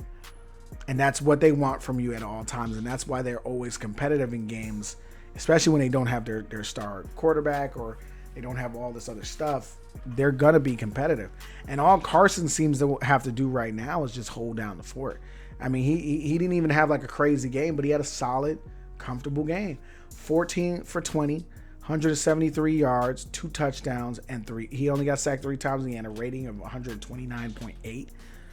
Great performance from him. Nice to see him out there as an OG Carson Wentz apologist. I mean, I was in 2019 saying, "Nah, he's great. Please just get him a wide receiver. He's great. I'm telling you." It hurt my heart when he had to go, man. It hurt my heart. It really did. I'm not gonna lie to you. Like that was like. He meant something to me, like for real. Like that first, how important he was to that first Super Bowl meant something to me. So seeing him out there again, having good performances, I always love seeing that. I loved it last year and I love it again here. And I think it's even more awesome that he gets to do it for his hometown team. That's the team he grew up rooting for. I think that's awesome. I think it's cool as hell. I ain't got nothing but love for Carson. I know a lot of Eagles fans hate Carson, but I ain't got nothing but love for Carson. But yeah, that I ain't gonna lie to you. Not to take it to a tangent. When he popped his ACL, bro, like y'all don't understand what I felt in my soul. Yeah, but anyway, get misty eyed. But anyway, but yeah, Carson played well in this game, and then Zay, man. I mean, Zay, like, why didn't Howie pay that man? Cause Zay was going crazy. He was going nuts in this game. I was watching that game and I was like, God damn, bro. Like, what is you doing? Like, yeah. Okay, so let's just look at his stat sheet. Because it's not going to tell you everything that he was doing. But he played 41 snaps. He had 3 tackles, 3 solo tackles. He had 2 forced fumbles. I didn't even know he had 2 forced fumbles. I only saw the one that he had. And then he had 1 interception. And then he had 140. Wait, he forced the fumble. Hold up. I didn't even realize that. That's crazy. I watched that whole game too. 153 yards of returning and 2 touchdowns and 2 pass breakups, bro. Like, that man went stupid. Like, he went stupid. Like, I mean, like, forget the PFF rate. I got the PFF rate here too. But it's just like, holy crap, man. Like, that's crazy, dog. Like, look at this. Like, I mean, 87-yard pick 6. Interception, 1 interception, right? Which that's the pick 6. And then he had a 66-yard football recovery touchdown, which he recovered the fumble that he created. He created the fumble. He knocked the ball out, fell onto the ball, and was like, oh crap, picked it up, and then ran it back. And then I didn't even realize he had a second fumble, forced fumble. I didn't even see the second one. That's crazy. Like, he was going stupid. Like, he was going stupid, dog. Like, he was going, like, oh my God. Jesus. Goodness gracious. It's like, Howard, you should have signed this man. Now his next contract, if he gonna continue that, his next contract gonna be stupid. But yeah, Isaiah Rodgers played super well in this game. They were just destroying him in this game. Like it was like the Bengals just literally didn't even stand a chance. But so I'm just gonna move on from that. I'm gonna move on now. That's my last game recap. So we're moving on now. Put my notes away. We're gonna move on now to the injuries.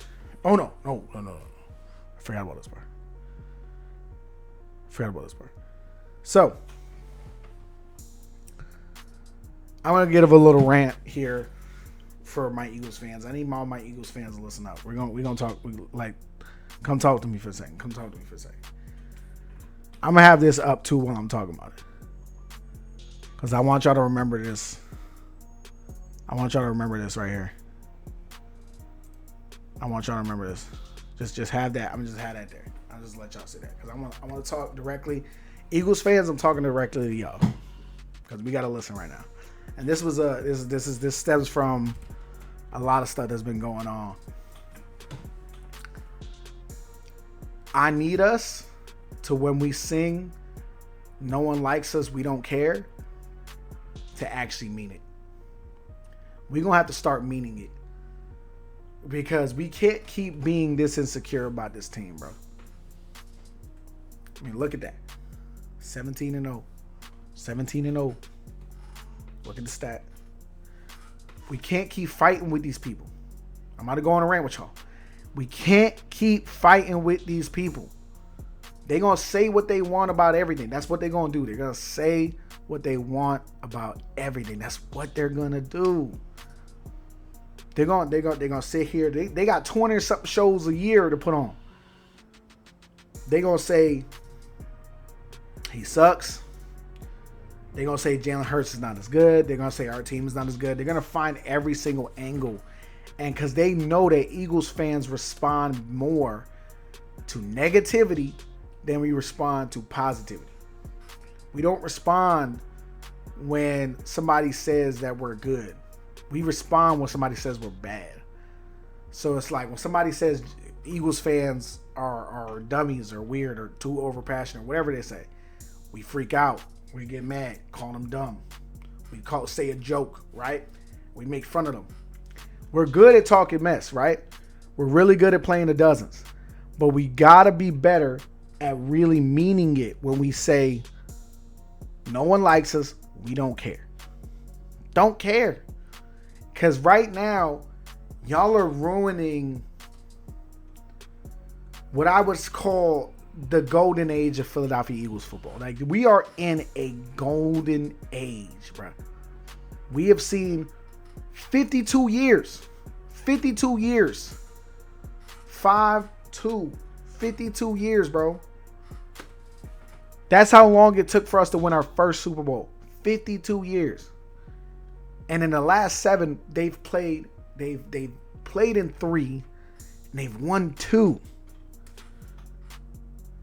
With 2 different teams. This team is great. We're in a golden age of Eagles football. Golden age. Don't let the media ruin our enjoyment of this. Don't let social media, Reddit, wherever you at, don't let them destroy our enjoyment of this. They're trying to make it feel like, they're trying to make it seem like we're a problem. This is what happens with every great team. Every great team, there's something that people complain about, especially when they're winning too much. When they win too much, people don't like that. It's too much winning. We like it to be even. So they start getting mad. We did the same thing. We was complaining about the Patriots. We was complaining about the Chiefs. And now it's our turn to get stuff complaining about us. But you know what? That's a good thing. That's a good thing. That's a great thing. It means your team is great. So enjoy it. Embrace the hate. Embrace the hate, Eagles fans. They say Jalen Hurts is not top 5. Let him just do what he did.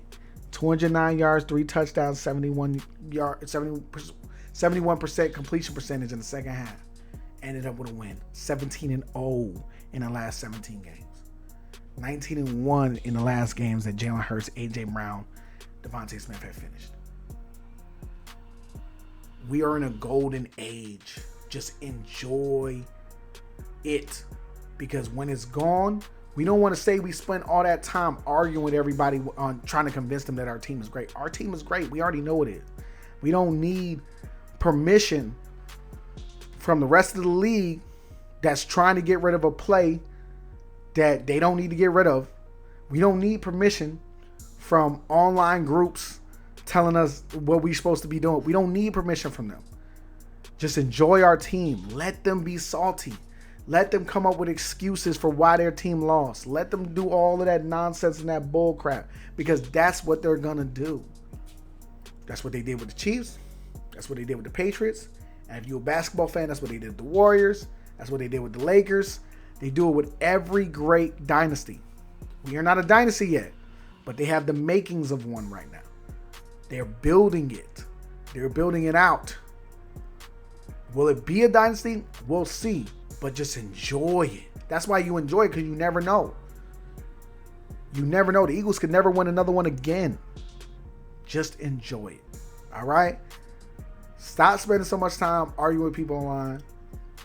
Talk your mess. We're going to talk our crap, because that's what we do. But we don't need to take it serious. Like, I saw this rant was kind of inspired by, I was watching, I wasn't really watching, but I was on TikTok. And I saw a clip of Pardon My Take, right? And I saw Max, bro, from Pardon My Take on there, who's the Eagles fan. He was on there being like, so can we stop this narrative that Jalen Hurts can't throw? And then his co-hosts were literally like, but don't you get it? Like, if we stop talking mess about y'all, it gets you mad. Do you see my dilemma? It gets you mad when we talk mess about y'all. So why would I stop doing that? It's fun. I like it. You see what I'm saying? That's what they're doing. They're having a good time they're trying to make fun of us. They're trying to like make us mad. It's what you do when somebody is good at something. It's like what you do with your older brother. You know, that's your older brother. You know your older brother is like, you know he doing his thing. He your older brother. You gonna mess with him. You gonna be like, what's up, ugly? What's up, stupid? Like, he gonna say that back to you. Like, you know what I'm saying? Like, that's what it is. It's goofing around. It's belittling for the sake of their own insecurity. So don't let our insecurity ruin our enjoyment of this team. Like, we are seeing greatness. Like, greatness is upon us, bro. Like, we're seeing it. We are witnessing it. There are teams that would kill to even have half of what we're getting right now. Even if we don't even become a dynasty, what this team is right now is true greatness. Enjoy it. Appreciate it, because it don't last forever. Enjoy it. Laugh in these people's faces when Jalen not top 5. He can't throw the ball. He just threw the ball. He's 19-4 in games where he's thrown over 30 times. Oh, but it's because they don't trust him. Saquon Barkley was a 2,000-yard rusher last year. They didn't need to trust him. They are a great roster. They are a great team with a great quarterback who is top 5 and a coach who is also great. If they can't accept that, that's on them. That's on everybody else. That's not on us as Eagles fans. We just got to enjoy it while it's happening, because right now I fear that we are losing our enjoyment for the sake of arguing with people online. Appreciate this, because it's not going to last forever. I'm telling you, it's not going to last forever. It's not. My wife is a Warriors fan. She going through it right now. She had all that. She had 8 years of greatness. She's just watching Steph Curry out there huffing and puffing, trying to make this team mean something. That team is trash now. They can make the playoffs, but they ain't doing nothing. Trust me, it don't last forever. Anyway, that was my rant on us Eagles fans. I needed to get that out, because I needed to get it out somewhere. I love y'all. Been an Eagles fan for 20 plus years. Love y'all. Love our passion. But we gotta stay locked into what this team is, and we gotta just enjoy it, crap. I also saw a fan. I think this was also inspired by a fan in the crowd. I saw a video of a fan in the crowd during the Rams game talking about how Jalen Hurts is a terrible quarterback.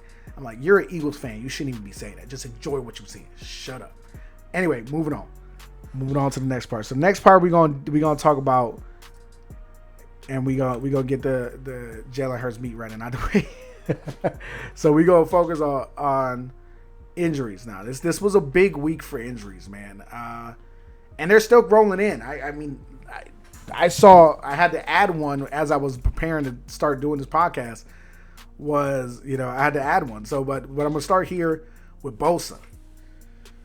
Talked about this earlier when I was talking about the Niners, but I mean, this is another big injury. I mean, Nick Bosa tearing his ACL. He's gone, bro. He's gone. And it says believed to have torn his ACL. When I got this picture, they had not taken an MRI yet.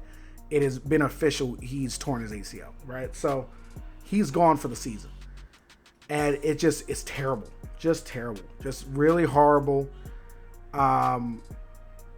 Nick Bosa is really important to that team, especially that defense. And it really sucks that they have to deal with this every single time. And I do think the Niners do have to think about their medical staff at some point. At some point, it has to be a conversation because it's been like 7 years of this. Every year they're getting big injuries. Every year they're getting big injuries to big spots. And I remember the Eagles had the same problem during the first Super Bowl era. And we won a Super Bowl like that, right? But we couldn't maintain it. We couldn't compete the next year. We couldn't compete the year after that for multiple different reasons. But one of the main reasons was injuries. The injuries were just so bad. They just kept compounding and getting worse. So I do think the Niners need to look into their medical staff soon and just try to figure out what's going on. But overall, Nick Bosa's torn his ACL. This sucks. I'm hoping for a speedy recovery for him. Never want to see that happen to any athlete. It really does suck. But moving on to the next guy, CeeDee Lamb will miss at least the next 2 games with a high ankle sprain, right? And high ankle sprains are weird. They can be a couple games. They can be, you can play through it. They could be, you're out for like 7 to 8 weeks and you're on IR. We're hearing already that they're considering IR for him, which really sucks for him, honestly. But this sucks for the Cowboys in general because it's just like they don't really have much on the defensive. They don't have anything on the defense end, and in the offensive end, they don't really have much other than Dak Prescott and CeeDee Lamb. Like that's their whole offense. And Javonte Williams has been playing better, but they're not going to win a ton of games with just Javonte Williams. So like they are in a pickle with this. They're in a problem with this. Like this is a problem. And if he goes on IR, he's going to miss at least 4 games. High ankle sprains are weird too, can get worse. That thing can turn into worse. They already have another high ankle sprain player with Cooper BB. He's on the IR. And it's just, we're going to see what the Cowboys do as far as wide receiver goes. But this is just another,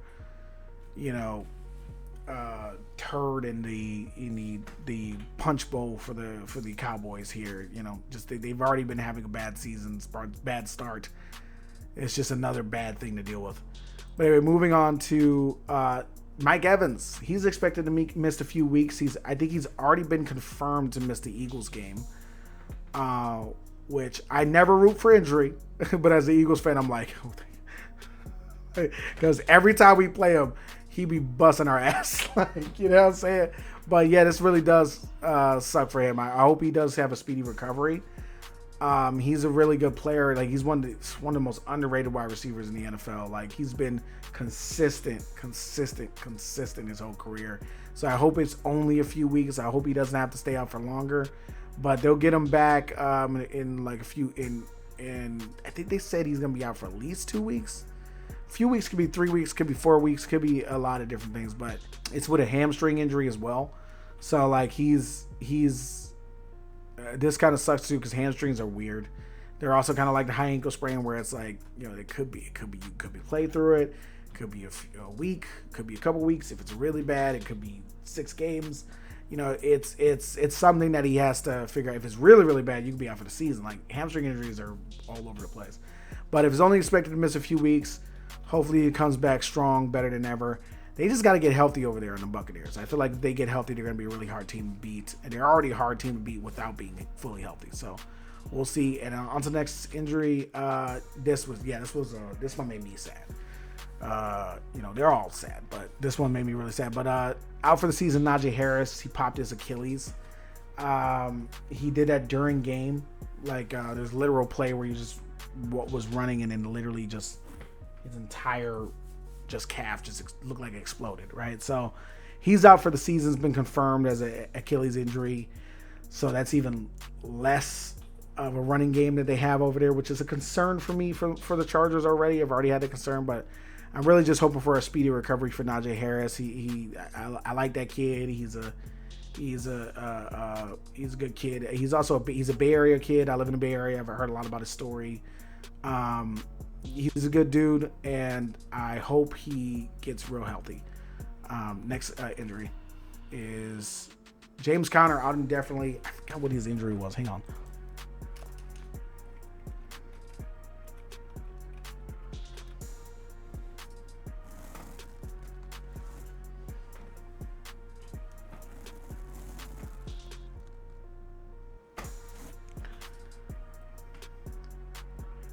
James Conner out indefinitely. He's confirmed to miss the rest of the season. It was a really bad injury. He got pulled back, twisted his ankle underneath on a tackle, to the point where the game had to be stopped so he can be carted off. Like, it was really bad. It looked bad. It looked nasty.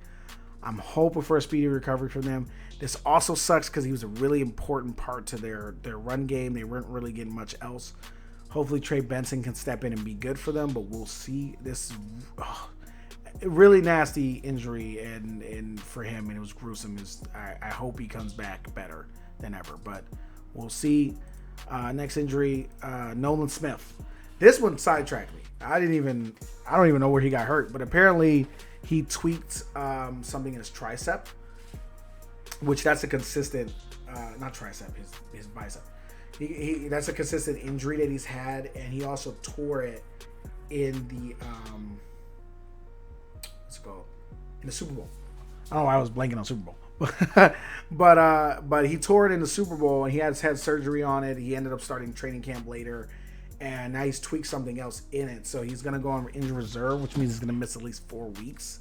It means we're not going to have him again until the 1, 2, 3, 4, 5, probably until the second Giants game.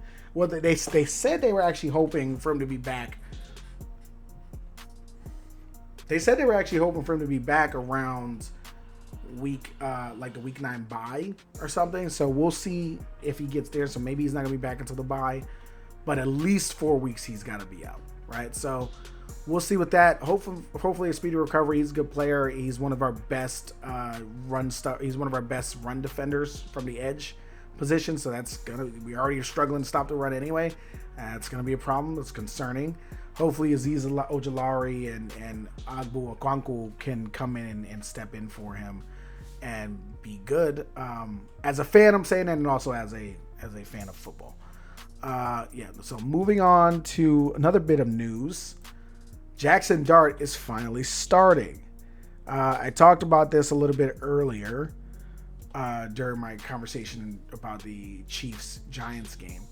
He's here. He's finally here. He's finally going to start. He's starting. It is a rough game to start him in, to be honest with you.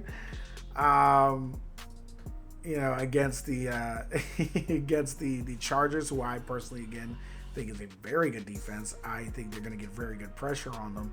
I don't know how I feel about having him start this particular game, but with that record or with that schedule, I'm not really sure when you could have started him because they've kind of had like a bit of a rough schedule.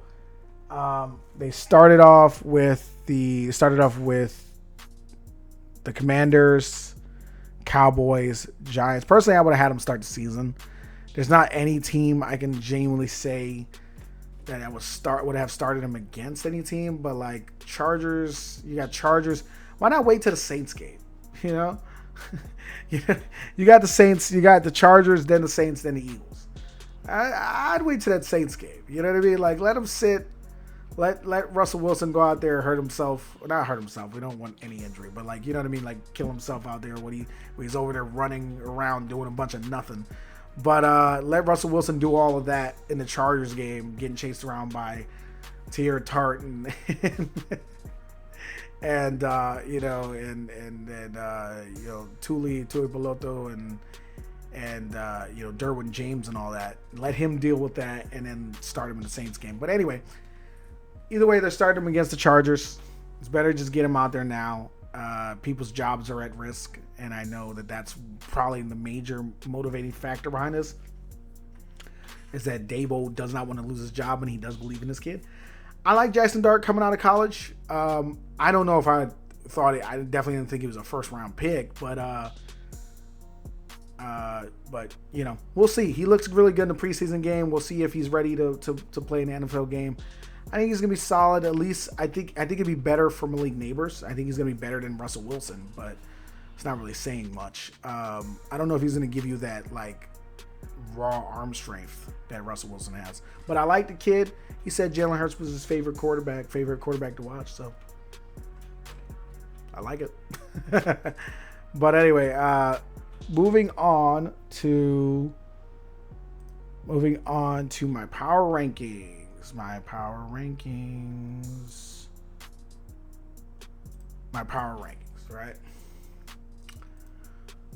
So, as I do my power rankings, I'm a little more kind of like free with it. I do tiers, but I also do numbering. So, I tell you which, like, in what order I have them in this tier, but in what order they are in the tier as well. And I'll give a little bit of like why I think they're, this team is here, what I think about them and all that. So we're going to start off with the who we drafting teams. As you already know what that means. That's the worst teams, who we drafted next year. Starting off with the Saints. The Saints did not move from that last spot, nor did the Giants. They both stayed in there. Both those teams are just not very good. You can argue that the Titans, I'm going to expand this a little bit. You can argue that the Titans are a little bit worse. You could argue that the Titans are worse, but I still like Cam Ward more than I like anything they got going on over there quarterback-wise for either one of those teams. So, yeah, I got the Titans over them. They dropped one simply because I had to move up the Browns. I moved the Browns out of this tier. As you notice, they are gone. It used to be 5 teams. Now it's 4 teams. I brought the Dolphins down one spot, brought the Dolphins up one spot. They were at 30. Now they're at 29. I brought the Titans down one spot as well, right? And I had to move the Browns, who were at 30 last week, and I moved them up to 28. I moved them up to 28. This is the second tier I have here is the middle of the pack teams.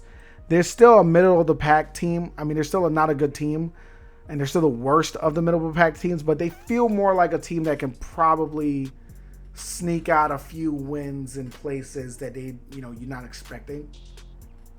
So, especially after what they did with the Green Bay Packers, it shows like, all right, this defense is really good and actually can carry them. And now that they got a running game with Quinshon Judkins, that might be enough for them to probably win like 3 or 4 games or more. Maybe not 3 or 4 games, probably like 6 games, and could also be a frisky team if their offense, if Joe Flacco ever starts playing better, which he probably won't, but they could be a more frisky team in end up winning 7 games, That's about it of what I see of them, but I just felt like it would be disrespectful to keep them in the who we draft in tier when it's like they're fun. They're fun. The defense is really good.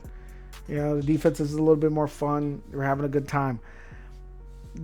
I kept the Panthers where they're at, and I also kept the Jets where they're at. The Panthers, though, I considered moving them down to the who we drafting teams because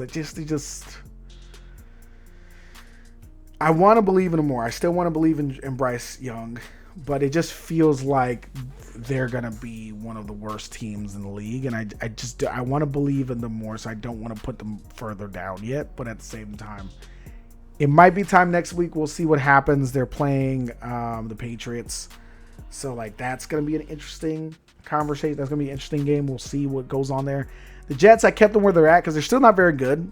But I can't perceivably put them down. I feel like they were they're building a culture, like I said. They're building something there, and that's more to be said about the Jets than we've said in the past. The Patriots are they went down a spot because the O-line is just, and the weapons are really hurting them. It's really hurting them. The Bengals went down 2 spots. Let me get this open on my computer. Bengals went down 2 spots because they are just, I don't think they're very good. I don't really care about how good Jake Browning played against the Jaguars. They weren't good at all. So let's just get that out the way there. And the Cowboys, I had to drop them pretty far. I dropped them 6 spots. They were 1, 2, 3, 4, 5, 6. They were 17th. They were the number 1 middle of the pack team. And I had to drop them 6 spots because I think they're going to be worse than we think. I mean, we're getting the really bad season where Dak Prescott, you remember that season where Dak Prescott played really well, but his wide receivers kept dropping passes? Imagine that season, but also with a bad defense. Yeah, it's not good.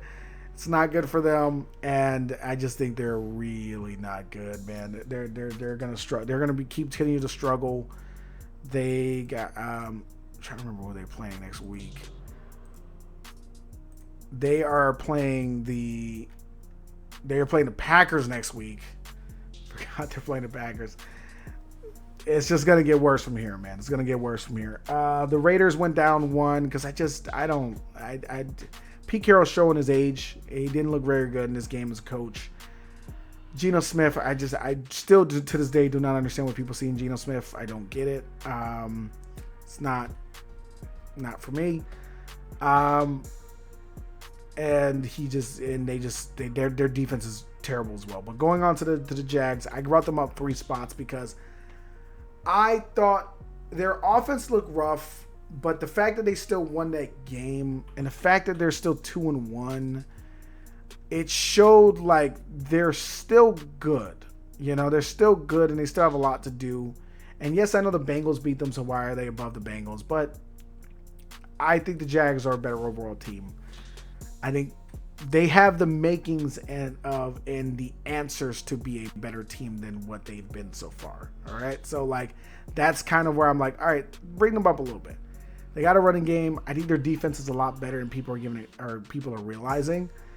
And that's kind of keeping them in games. But Steelers, I brought them up 5 spots because I think they could still, not because they beat the Patriots necessarily, because I think they could still keep winning. I think they're a solid team.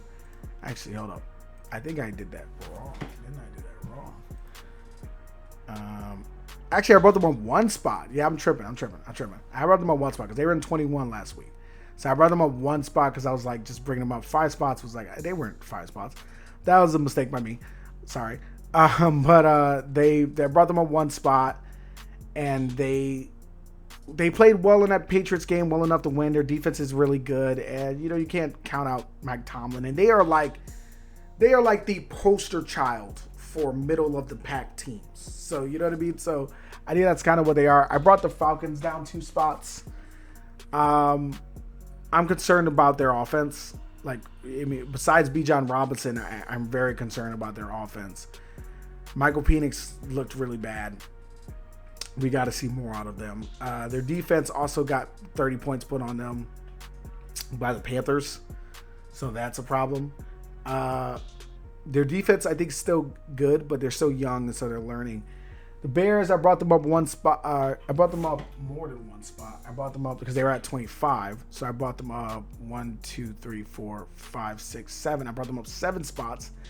I like the offense. I'm not gonna lie to you. I like the offense. Big fan of the offense. I think it's looking good. I think they're starting to get there. I think Caleb is starting to figure it out. Let's see if that continues. They could also stack wins, like I was saying. They could start to stack wins. They got the Raiders next week. They could start stacking wins, and once they start doing that, we can really start to assess where Caleb is at. But Cardinals, I brought them up 1 because I think they still look good and their defense look good. Still middle of the pack team. I don't think they're going to compete for any sort of division, but that's what they are right now. Moving on to the next spot. The next tier are the pretenders. These are the pretender teams. These are the teams that are good, but not good enough. You know, they look like they have everything they should have to compete, but they just can't do it. Starting off with the Texans. Texans, I dropped them 3 spots. They have just looked completely out of whack. Their offense looks terrible. They don't really like the quarterback looks like he's regressing. I do not see, and the defense is having to hold them up so much that I just don't see them being really competitive. They haven't won a game yet. Yeah, they really haven't won a game yet. To be honest with you, I still got them above the Jaguars simply because I think the Texans have a way better defense as a whole. I think the Jaguars have a good defense, but the Texans have a way better defense. If the Texans can figure it out just a little bit on offense, they can be much better. But if they don't figure it out at all, there's going to be some point where I'm just going to drop them below the Jaguars. You know what I mean? But right now, that's where I have them. I think the Jaguars could eventually get better, but I still just don't believe in them as much as I believe in what the Texans have, even though the Texans did lose to them. If the Texans go into next week and they lose to the freaking Titans, it's time to bring them down to the who we drafted teams, to be honest with you. If I'm being completely honest with you, it's time to bring them down to there. Because it ain't happening. But I just need to see a little more. Maybe I like the Texans a lot more than everyone else does, and maybe that's what's happening. But we'll see. Seahawks, I got them going up 5 spots. They're good. I had them as middle of the pack last week, but they're actually good. They have a really good, they have all the makings of like a team that can really compete for the playoffs, but I don't think they have enough to win the whole thing, right? So they're really good. That defense is a monster.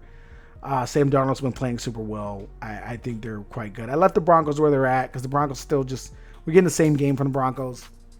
I'm not going to give them crap for losing to the Chargers in the way they did, or the Colts, because if the Colts are what the Colts are, then they lost to a really good team. So I'm leaving them there. Vikings, I brought them up 2 spaces because they showed that they can win with anything they have. Backups, all of that, they can win with that. 49ers, I brought them up 1 spot, or I brought them down 1 spot just because of injuries. I honestly, it's not necessarily because of play, because they're still winning. I had to move up the Colts because I had the Colts way far behind, and the 49ers have these injuries, and I can't trust it until they have their guys back or don't have their guys back, and we know for sure. The Colts, I had to bring up 5 spots because they were, I hesitate to put them in long shot dark horses simply because I don't know how good they are yet. It's still too early. Daniel Jones is playing the best ball I've ever seen him play in his life. I just don't know if that's going to last. So I couldn't, in good conscience, put them in the competitors' spots. But I also couldn't, in good conscience, lead them as far behind as I had them, because I had them at 16 or something like that. So I was like, I got to bring them up, but I don't want to put them in an actual competitor place yet. I got to see more out of them. They got the Rams this week. That's going to be a good test for them to see if they're legit and for real. We'll see. And then right here, long shots and dark horses. I'm going to start with the Washington Commanders. I kept the Washington Commanders at 10 because it didn't really feel. Honestly, I kept these 4 right here: Washington, Kansas City, Rams, and Buccaneers, all in their respective spots, because they all won, but none of them had any. They all won except for the Rams. None of them had anything really impressive happen to make them jump. Washington beat the Raiders. The Raiders suck. Kansas City beat the Giants. The Giants are terrible, and they barely beat them. I was actually considered bringing Kansas City down, but I'm gonna leave them there for now, just out of the strength of Andy Reid and Patrick Mahomes. The Rams lost to the Eagles in a game where they were up by 19 points. So that was, it's I don't want to bring them down because I still think they're good, but I also don't want to bring them up because that just was a horrible collapse that they had. Buccaneers barely beat the Jets, and so it's I consider bringing them down, but I'm I don't really want to do that. I don't want to do that. I just want to keep them there and let's see what they got going. They got a lot of injuries too. But the Ravens, I had to bring down 2 spots. They just basically went on national television and showed everybody that they can't compete with real championship level teams. with the actual like Super Bowl contenders. They showed they couldn't compete. They've played 2 Super Bowl contenders now and gotten their ass beat both times. So the Bills, they let them come back in that game, and then the Lions just straight up torched them, right? So they showed they couldn't compete with these guys. So I don't really know how else to rank them. So moving on to my Super Bowl contenders, I had to drop the Packers, man. I didn't want to drop them out of Super Bowl contenders because I still think they're very good. I still think they're a Super Bowl contender. But you lose to the Browns and you only put up 10 points against the Browns, like we're going to have some issues. You know what I mean? We're going to have some frustration. So I dropped them from 2 to 5. I had to do it. I brought up the Chargers one because, again, I had the Chargers in contenders last week. But they're a serious contender. I think they're a serious contender. I think they really are a serious contender. It feels like everything's gelling. We'll see how that goes. And then I had to bring up the Lions 3 spots. I had them at 6 last week. They showed that not only can we compete with the highest teams or some of the best teams, but we can thoroughly give them an ass kicking. Like that's what they essentially showed, right? So like I had to bring them up. I had to. I am looking forward to that Eagles-Lions game. I'm not gonna lie. That's gonna be either fireworks or somebody's. It feels like somebody's ass is getting kicked. I hope it's not ours, but we'll see. And the Bills, I brought them back up to number 2. I had to put them in number 2 because I was just like, all right, the Bills are the second best team. Let's just put them there. The Eagles stay 1 simply because, again, how I put it is, if we're talking about just play of the Eagles, we could put one of these other teams over, like the Lions, we could put over the Eagles, but the Eagles are the champs. Until you beat them, or until somebody beats them and shows that there's something missing, I can't bring them anywhere.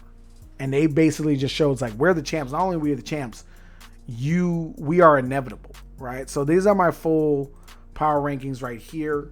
I'll post this up on my post as well, just to talk about it. And you can give me crap. You can talk what you want. You can call out my logical fallacies. Probably have a bunch of them. Do it. Go ahead. Do it in the comment section in this video, and also do it in the comment section of my posts. But for now, that's my power rankings, and that's what we're doing. And got to do my picks updates.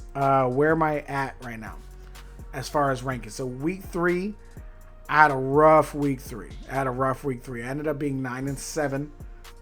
I picked a lot of games that I thought for sure would be wins. Like I thought for sure the Texans were going to beat the Jaguars. And clearly I have a bias. Maybe I have a bias towards the Texans. Maybe I'm going to be wrong and the Jags are going to prove me wrong. But they proved me wrong in this game, obviously. But I'm saying overall for the whole season. Steelers also I thought the Patriots would be a little bit better. And Drake May is playing so well, and his team's just not playing them out. This one was you can't blame me for this Green Bay Browns game. Come on, like everybody and their mama had Green Bay Packers winning this game. Come on now, stop playing with me. So I picked the Raiders to beat the Commanders as that was supposed to be my risky pick. Apparently I had 2 other risky picks, but that was my risky pick. And they just full on stomped them. The Falcons, I didn't think that Michael Penix would play as bad as he did. I did not expect the Panthers to win that game. I also thought the Cowboys would beat the Bears. I really thought they would. I was actually surprised that the Bears came out and just thoroughly destroyed them. I thought it was going to be a closer game, high scoring, closer. I thought it was going to be similar to the Giants-Cowboys game, but it was not. They full on destroyed them. And then the Lions versus the Ravens. I picked the Ravens because I thought they're my Super Bowl pick. I got Eagles, Ravens, Super Bowl. And Ravens are letting me down. The Eagles are making me sweat, but they're letting me down. I mean, they're not letting me down. The Ravens have been letting me down full on. They've been just kind of embarrassing. So I ended up with here 9-7 record for week 3, and for the season so far I'm 33-15. So I'm trying to just stay above, because it's my first season really doing picks every single game, going crazy. I'm just trying to stay 500. That's it. I'm just trying to stay 500. That's all I'm trying to do. So far, I'm doing well, but it's close. This week kind of put me in a pickle, man. Like, this is 33-15. That's three wins off of 500 right there. So 4 wins off of being under 500. So like, it's been a struggle. But yeah, so far, like, that was how my picks were last week, and we're gonna go now into my picks for this week. Week 4 picks. Week 4 starts tomorrow with the Cardinals and Cardinals and Seahawks. I am filming this on Wednesday. This is a fly that keeps flying around right in front of me, but I'm filming this now on Wednesday. I'm trying to upload it by the end of today, or could be Thursday morning. So if you're watching this on Thursday morning, then the game is tonight. If you're watching this Wednesday, the game is tomorrow. So these are the week 4 starts tomorrow. I got the Seahawks winning that game. I think the Seahawks showed a lot in their offense, and I think they just probably showed like just too much for the Cardinals to kind of handle. Vikings versus Steelers. I keep picking against the Steelers. Maybe I need to stop doing that. I don't know. But I originally thought Steelers, but then I picked the Vikings here because I don't know. I trust Kevin O'Connell's offense. I really trust Kevin O'Connell's offense. I'm picking Washington here against the Falcons because Falcons just looked really I think Raheem Morris might end up getting fired too. Like, they just look rough. They look rough. And Washington's just a better overall team, even with or without Jaden Daniels. If Jaden Daniels plays, they're definitely winning. If he doesn't play, they still have a bigger chance of winning. Bills versus Saints. Bills should win that handily. I was going to say, that's going to be easy, but I said the same thing about the Green Bay Browns game, and that was less than an easy pick. But we'll see how that goes. Chargers versus Giants here. I got Chargers beating the Giants. I think their defense is going to be better. I don't really think the Giants are going to compete as much. I think they're going to win that game. I got the Texans beating the Titans, but this was, I struggled with this one because I'm like, the Titans are going to win a game at some point, right? But so do the Texans, right? The Texans, they're both 0-3. So at some point, one of them's got to win a game and be 1-3, or like, because they can't all be 0-3 forever. And so for the Lions and Browns, again, I picked the Lions, but the Browns are showing they got a pretty good defense. So, like, I don't know. Can they stop the Lions' high-powered offense? This is going to be kind of a fun game to watch, actually, because you got this high-powered offense in the Lions, and you got this high-powered defense that has a terrible offense.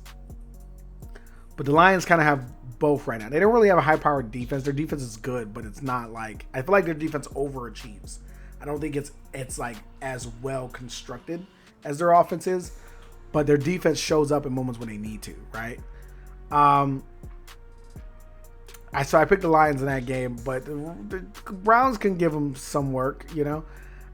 Panthers versus Patriots. I went Patriots in this game. I like the Patriots more than Panthers. I just think they have more. I like Drake May more than Bryce Young right now. I know the Panthers had that 30-point game. I picked against them last week. Maybe I shouldn't do it. I don't know, but that's what I'm picking. I'm picking the Eagles to beat the Buccaneers. I'm picking the Eagles to beat the Buccaneers. I know. There's a long history of the Eagles not winning in games against Tampa Bay. There's a long history of them losing those games, especially the 1 o'clock games where it's probably like 120 or something crazy like that. It's muggy and humid. But I think the Eagles are just kind of like a machine right now. They're just a machine. And the Bucks are looking a little shaky with their injuries. And now they don't have Mike Evans, right? They don't have Mike Evans for this game. They might have Chris Godwin back. Probably not. That's going to be better for us because then if Mike Evans is not in that game, or Chris Godwin, then you could put Quinyon Mitchell on Emeka Egbuka, and now, you know, the only person who's going against Adoree Jackson is like, Jalen McMillan or Sterling Shepard. That's rough for them. And I think they're going to get pressure on them. I think this is the year that the Eagles do it. I think the Eagles come in there I think they beat the Bucks in Tampa Bay. I don't know if it's good. I'm not gonna sit here and say it's gonna be a blowout or anything like that. I think it's gonna be closer than we think. I think it's gonna be. I'm not gonna say it's similar to the Rams game either. I think the score is gonna be similar to the Rams game, where it's gonna be like 30 to like 23 or something like that, right? I think it's gonna be something like that. But I think the Eagles win that game. Rams versus Colts. I got the Rams beating the Colts. I just feel like the Rams are gonna, like, that game was like a heart ripper. You know what I mean? Like, their loss to the Eagles, they got their hearts ripped out in that game. They thought they had that game. I mean, you had Jared Verse going into the locker room at halftime saying, "We got 2 more quarters of this ass kicking." Like, so, like, they clearly thought they thought that game was over with, right? They got their hearts ripped out, and I think that's either there's going to be 2 things that are going to happen in this game. Either they got their hearts ripped out, and that's going to set the tone for the rest of the season, and they're just going to keep getting their butts whooped, or that's going to motivate them to go in this game and just freaking destroy the Colts. But the Colts are playing really good football right now, so it was just kind of a toss-up for me, but I'm going to go with the Rams because I just think they have the better overall quarterback and coach tandem. And they got more weapons than the Colts do, kind of. So we'll see what that. I actually picked the Jaguars to beat San Francisco, man. I think at some point those injuries got to affect them, man.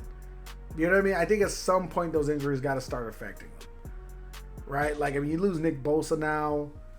I don't really trust the Jaguars either. So that was more. This one's more of my risky pick, you know, the one I made that I'm like, I'm not too sure about this one, but I feel like at some point those injuries gotta cost them an L, right? But we'll see. They're playing in San Francisco. Who knows? Trevor Lawrence has issues there. But anyway, but I picked the Jaguars there. That's my risky pick. You know, I kind of like that one. Chiefs versus Ravens. I got the Chiefs in that one. I think Chiefs seem to be more comfortable with themselves. I do still think that they're pressing. I don't think they're not really comfortable, to be honest with you. I don't know why I said comfortable, but I just think the Ravens don't look comfortable either. You know, both teams just feel like they gotta get a win. I mean, this is 1-3. Do you really think the Chiefs are gonna go 1-3? I can't imagine the Chiefs going 1-3. I can imagine the Ravens going 1-3. So that's where I'm kind of going with that. There's probably not really good football analysis, but it's just I can't imagine it. You know, I can't imagine the Chiefs being 1-3. But the Ravens just look kind of out of sorts to me in a way that's similar to the Chiefs, but in a way that's also that seems less repairable. We've seen the Chiefs repair themselves before. We have never seen the Ravens really repair themselves in situations like this. But I picked the Bears against the Raiders. Back to what I was saying about how the Bears could start stacking wins. This could be a good start to them. They could like go into Las Vegas and just whoop their butts. You did it to the Cowboys. Go ahead and do it to the Raiders. Unless maybe it's a home game team or the home game versus away game situation. But I think the Bears are a better team. I think they can beat the Raiders. I think they can, so I picked them to beat the Raiders. Green Bay versus Cowboys. I don't want to say that's going to be a blowout. But it's a recipe for disaster when you really think about it. You got the Cowboys defense sucks. Dak Prescott's wide receivers are dropping. He's not going to have CeeDee Lamb. The Green Bay Packers are just lost to the Cleveland Browns. You know what I mean? So they're coming in looking for blood. They're like, we need to prove to everyone that we're still great. We need to prove to ourselves that we're still great. So let's go in there and beat their ass. It's going to be Michael Parsons' revenge game. And you got the whole history of Green Bay versus Dallas, which Green Bay and Dallas hate each other anyway. So, like, there's a lot of, like, things going in Dallas's, going in favor of this being a disaster for Dallas. Because it just feels like, I don't want to say it's a blowout, but I think it could be a blowout. I think it really could be a blowout. This Jets-Dolphins game was a toss-up to me. I went Jets because I think the Jets got a better culture. I think they're building something right now. The Dolphins, they feel like two teams going in opposite directions. Like Like the Jets are going in a direction of like we're building a culture, we're getting better. The Dolphins are like whatever culture we try to build is dying, it's non-existent, and we're just kind of losing it. And more than likely, our coach will probably be fired by the end of the season. Yeah, so but also the Dolphins played decently against the Bills, so we'll see. But I doubt it. Bengals versus Broncos. I got Broncos in that. I think the Broncos are going to beat them pretty handily. I want to rant a little bit about this right here. Can NFL stop with these double Monday night games? Like, I know everybody's complained about it, but I think you did well last week with the staggered of it. You had the 4 o'clock game, then you had the 7 o'clock game. I know you got the East Coast people complaining about it.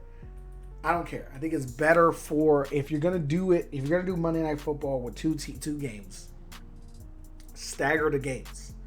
This like 7:15 and another one starts an hour later. It's like now you got 2 games on at the same time, and I can't watch either one of them. Also, these are 2 terrible games to have on Monday night, by the way. Awful.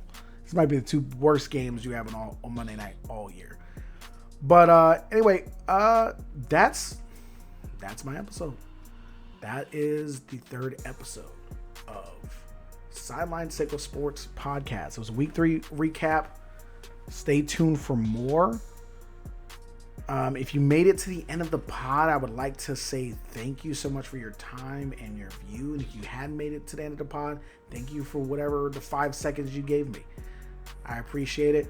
Make sure to, if you like my content, if you enjoy my content, make sure to like, comment, and subscribe. It really helps the algorithm see my content. It helps me grow. And stay tuned with Sideline Sickos Sports Podcast by turning on notifications. I'll see you guys again tomorrow or tonight, depending on when you see this podcast, to recap Seahawks Cardinals for Thursday Night Football. Until next time, see you guys later. Thanks for tuning in.